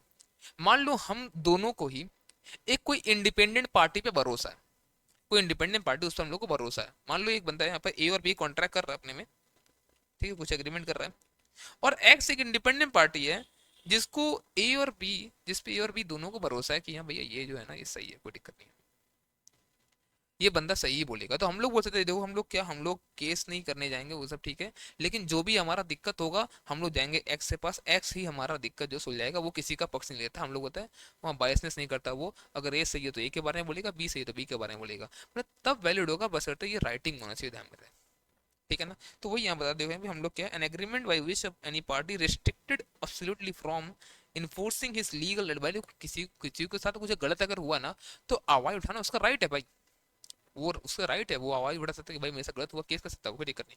अगर आप उससे वही राइट आप छीन लेते हो तब तो आप उसके साथ आराम से अच्छा करो, फिर तो आप वो केस ही नहीं कर सकता फिर तो, है ना, अंडर कॉन्ट्रैक्ट इज वॉइड, ठीक है ना। चलो पढ़ लोगे इसको, एक्सेप्शन ये वाला। Agreement to meaning of meaning of which is uncertain, मैं बताया था पहले आपको याद है कि मीनिंग अनसर्टेन नहीं है, याद है वो 5 तरह का तेल हम लोग बेचते हैं, मस्टर्ड ऑयल है, रिफाइंड ऑयल है, बहुत सारा तेल है, ठीक है ना, पेट्रोल वगैरह भी हम लोग से बेच रहे हैं। अब क्या खरीदना है बताओ आपको, फिर आप बोलते सिर्फ 5 लीटर हमको ऑयल चाहिए, अब क्या कौन सा चाहिए बताओ तो भाई, क्लियर है। लेकिन मान लो अगर हम सिर्फ मस्टर्ड ऑयल ही बेचते हैं, मतलब लिखा हुआ है ठीक है ना, एल मस्टर्ड ऑयल स्टोर, तो भैया अगर आके बोलता है कि ठीक है 5 लीटर ऑयल मांग मांग रहा, 2 5 लीटर पे क्या दिक्कत है, वो मस्ट एक ही तो अलग बस है। तो मतलब क्या बोलता है, an agreement for the meaning of which is not certain is void except the meaning which is capable of being made certain, हाँ ठीक है ना, वो बोल रहा 5 लीटर तो 5 लीटर सरसों का तेल ही बोल रहा भाई, और कुछ है ही नहीं मेरे पास, क्लियर है। और वेजरिंग एग्रीमेंट ये बड़ा ये चीज मस्त चीज है, वेजरिंग एग्रीमेंट क्या होता है बताया यहाँ पर, जुआ, बेट खेलते रहो, बेट बेट होता ना, यहाँ पर क्या होता है कि दो पार्टी है, दोनों को कोई इंटरेस्ट नहीं है सब्जेक्ट मैटर में, एक्सेप्ट खाली पैसा चाहिए जीतने हारने पे, ठीक है ना। वो बड्डी से इंडिया का मैच चल रहा है, ठीक है, इंडिया जीत गया तो भाई मान लो हम बेट लगा कि इंडिया जीतने पे, अगला पार्टी इंडिया हारने पे बेट लगा रहा, हम बोल रहे इंडिया जीतेगा तो तुम पैसा देगा, हार गया तो हम पैसा दे देंगे। अब बताओ इसमें कोई इंटरेस्ट है क्या? नहीं नहीं सर, इंडिया हमारा कंट्री है, इतना मारेंगे, मोरल का बात नहीं करो अभी। ऐसे कोई इंटरेस्ट है क्या? ऐसे कोई इंटरेस्ट है उसमें? नहीं, कोई इंटरेस्ट नहीं उसमें ऐसे। वो तो मोरल वाला बात छोड़ दो अभी। इंडिया जीतना आने से क्या तुमको क्या हो जाएगा बताओ अंदर से? ऐसे कुछ कुछ तो नहीं होगा ना। हाँ बट जीतना चाहिए इस वर्ल्ड कप, है ना, सेमीफाइनल में आ गया इंडिया, इंडिया जीतना चाहिए वर्ल्ड कप, अलग बात है, ठीक है। तो चीज क्लियर हो गई अच्छी तरह सब। ठीक है। तो वेजरिंग मतलब क्या, यहाँ पर दो पार्टी है, दोनों एक अलग ही सब्जेक्ट मैटर को लेकर यहाँ पर क्या हो रहा है, बेट कर रहा है। जीतने हारने चांसेस दोनों का बराबर, ऑब्वियस सा बात है। और रिजल्ट ऑब्वियस सा बात है अनसर्टेन है। अगर रिजल्ट सर्टेन हो गया, अब बताओ कल का मैच, जो कल मैच हो चुका है उसके ऊपर हम आज बैटिंग कर रहे हैं। मतलब 2 3 दिन पहले भी साउथ अफ्रीका हार गया ना इंडिया से, 83 फॉल आउट हो गया शायद वो लोग, है ना। उस पर विराट कोहली सेंचुरी मारा था, 49 ओडीआई सेंचुरी। अब मैं बोल दूं उस पर कि जो मतलब एक काम करते हैं, बेट लगाते हैं 49 ओडीआई सेंचुरी मारेगा साउथ अफ्रीका के खिलाफ, भाई हो गया वो तो, रिजल्ट तो सबको पता है ना। इसमें बैटिंग नहीं होगा फिर तब। अब देखो वेजरिंग एग्रीमेंट वॉइड है, क्या है पता, वेजरिंग एग्रीमेंट वॉइड है, बट दो जगह ना इलीगल है। ये एमसीक्यू में आ सकता है आपको, ठीक है ना। दो जगह पे वेजरिंग एग्रीमेंट इलीगल है, महाराष्ट्र और गुजरात में, यहाँ पे इलीगल है, ठीक है। और इतनी समझ में आया ना, समझ से ऐसे तुम मुझे यार, कि भैया देखो अगर वेजरिंग एग्रीमेंट अगर हो गया ना, मान लो इसे लॉटरी वगैरह, अभी समझेगा उनको, लॉटरी वेजरिंग में आता है, ठीक है। लॉटरी वगैरह हो गया, कल कल तुम जीत जाते हो, तुमको पैसा नहीं दे रहा वो, तुम केस कर सकते हो क्या उसके ऊपर? नहीं, केस नहीं होगा, एक बात ध्यान रखना, केस नहीं होगा उसके ऊपर। तो भैया ये लॉटरी वगैरह चलता है ये सब तो, वो लोग बोलते हैं कि सर हमारा मतलब लाइसेंस लिया हुआ है, गवर्नमेंट अप्रूव किया, कोई बात नहीं। तो गवर्नमेंट अप्रूव के साथ मतलब ये जो बंदा रन कर रहा है लॉटरी को, वो जेल नहीं जाएगा, बट है तो वेजरिंग ही। चीज समझ में आता है क्या? वह क्या बताओ, वेजरिंग तो ट्रांजेक्शन है कुछ सिमिलर टू, बताओ क्या वेजरिंग। जैसे लॉटरी ट्रांजेक्शन, लॉटरी ट्रांजेक्शन हमारा वेजर ट्रांजेक्शन नहीं होता है वो, बट इसे ध्यान में रखना, जो बंदा रन कर रहा है उसको वो जेल नहीं जाएगा, बस इसके लिए वो हम लोग क्या बोलते हैं कि भैया ये क्या बताओ, ये इसको मतलब हम लोग लाइसेंस कर के रखे, ठीक है। क्रॉसवर्ड पजल हम लोग कंपटीशन होता है ना, वो क्रॉसवर्ड पजल कभी किया बचपन में सॉल्व, ये सब चीज, ठीक है। तो हम लोग क्या बोलते हैं कि इन सब का ऑलरेडी सोल्यूशन रहता है, आपको फिर मिलाना रहता है, आपको भेजना रहता है, ठीक है। बट बोलता है कि अगर इसका 1000 तक अगर इसका है ना, if price money does not exceed ₹1000 then it is not wagering transaction. 500 600 रुपए के लिए छोड़ दे यार, बच्चा लोग खेल रहा है, छोड़ने दो। स्पेकुलेटिव मतलब क्या होता है, ये हम लोग इंटर में बहुत ढंग से समझते हैं। स्पेकुलेटिव में यहाँ पर समझो बस क्या है, स्पेकुलेटिव का मतलब क्या है यहाँ पर, आपने शायद बीसीके में पढ़ा होगा इसको अच्छे से, वहाँ पर भी यही है। स्पेकुलेटिव का मतलब क्या है, जहाँ पे ट्रांजेक्शन सेटल होता है विदाउट डिलीवरी, खाली डिफरेंट डिफरेंस में खेलते हैं हम लोग। मतलब समझो क्या हुआ, मतलब यहाँ पर मान लो यहाँ पर ना एक शेयर है, समझना ध्यान से, एक शेयर है, उसका प्राइस है 100 रुपया, एक जनरल समझो 100 रुपया प्राइस का, प्राइस है शेयर का। अगर आप उसको खरीद लेते हो और आपको भरोसा है कि शेयर का दाम जो 120 हो जाएगा, आपको लगता है ऐसा, ठीक है, आप खरीद लेते हो उसको, तो आपको फायदा कितना होगा? 20 रुपये का फायदा होगा। अब बात आपके पास 100 रुपया है नहीं, और ना ही आपको शेयर खरीदने का कोई मन है, आपको फायदा किसका, फायदा क्या आपको चाहिए? आपको फायदा इसी कि जो ये 20 रुपया हुआ ना, ये जो बेनिफिट, ये हमको मिल जाए बस, अगर ऐसा अगर है। तो क्या करते हो आप करते हो स्पेकुलेशन। उसमें क्या होता है कि आप करते हो क्या बताओ, आप यहाँ करते हो परचेस, और शाम को आप कर दोगे, आप इसको शाम को कर दोगे आप इसको सेल। अब मान लो 100 में परचेस किए, 115 आपको लगा था 120 होगा, बट 115 हो गया। अब आपको शेयर ना आपको मिला है, ना आपको शेयर वो लौटाना, कुछ नहीं करना है, खाली 20 का जो 15 रुपया वो आप ले लोगे। इसको बोलते हैं स्पेकुलेशन। आप ट्रांजेक्शन सेटल कर रहे हो विदाउट डिलीवरी, खाली डिफरेंस जो है उस पर से खेल रहे हो आप, बस और कुछ नहीं। बट चीज समझो, यहाँ पर ऑपोजिट भी हो सकता है शाम को प्राइस गिर जाए, 80 रुपये हो जाए, अब 20 रुपये आपका गया, नुकसान भी हो सकता है। इसलिए इसको मैं क्या बोलते हैं भैया, एक तरह का जुआ है और कुछ नहीं, ठीक है। तो बोले स्पेकुलेशन है ये, ठीक है। हॉर्स रेस ट्रांजेक्शन ये सब पढ़ सकते हो आराम से। हॉर्स रेस कंपटीशन क्या बोलता है, price payable to the best bet winner is less than कितना, 500 इज अ 500 ऊपर चलेगा, कोई दिक्कत नहीं है। अब कुछ ही ट्रांजेक्शन है जो देख के लगता है कि ये सब ना वेजर है, बट है नहीं, चलेगा ये सब वॉइड नहीं है, चलेगा। जैसे चिट फंड, चिट फंड का नाम सुने हो?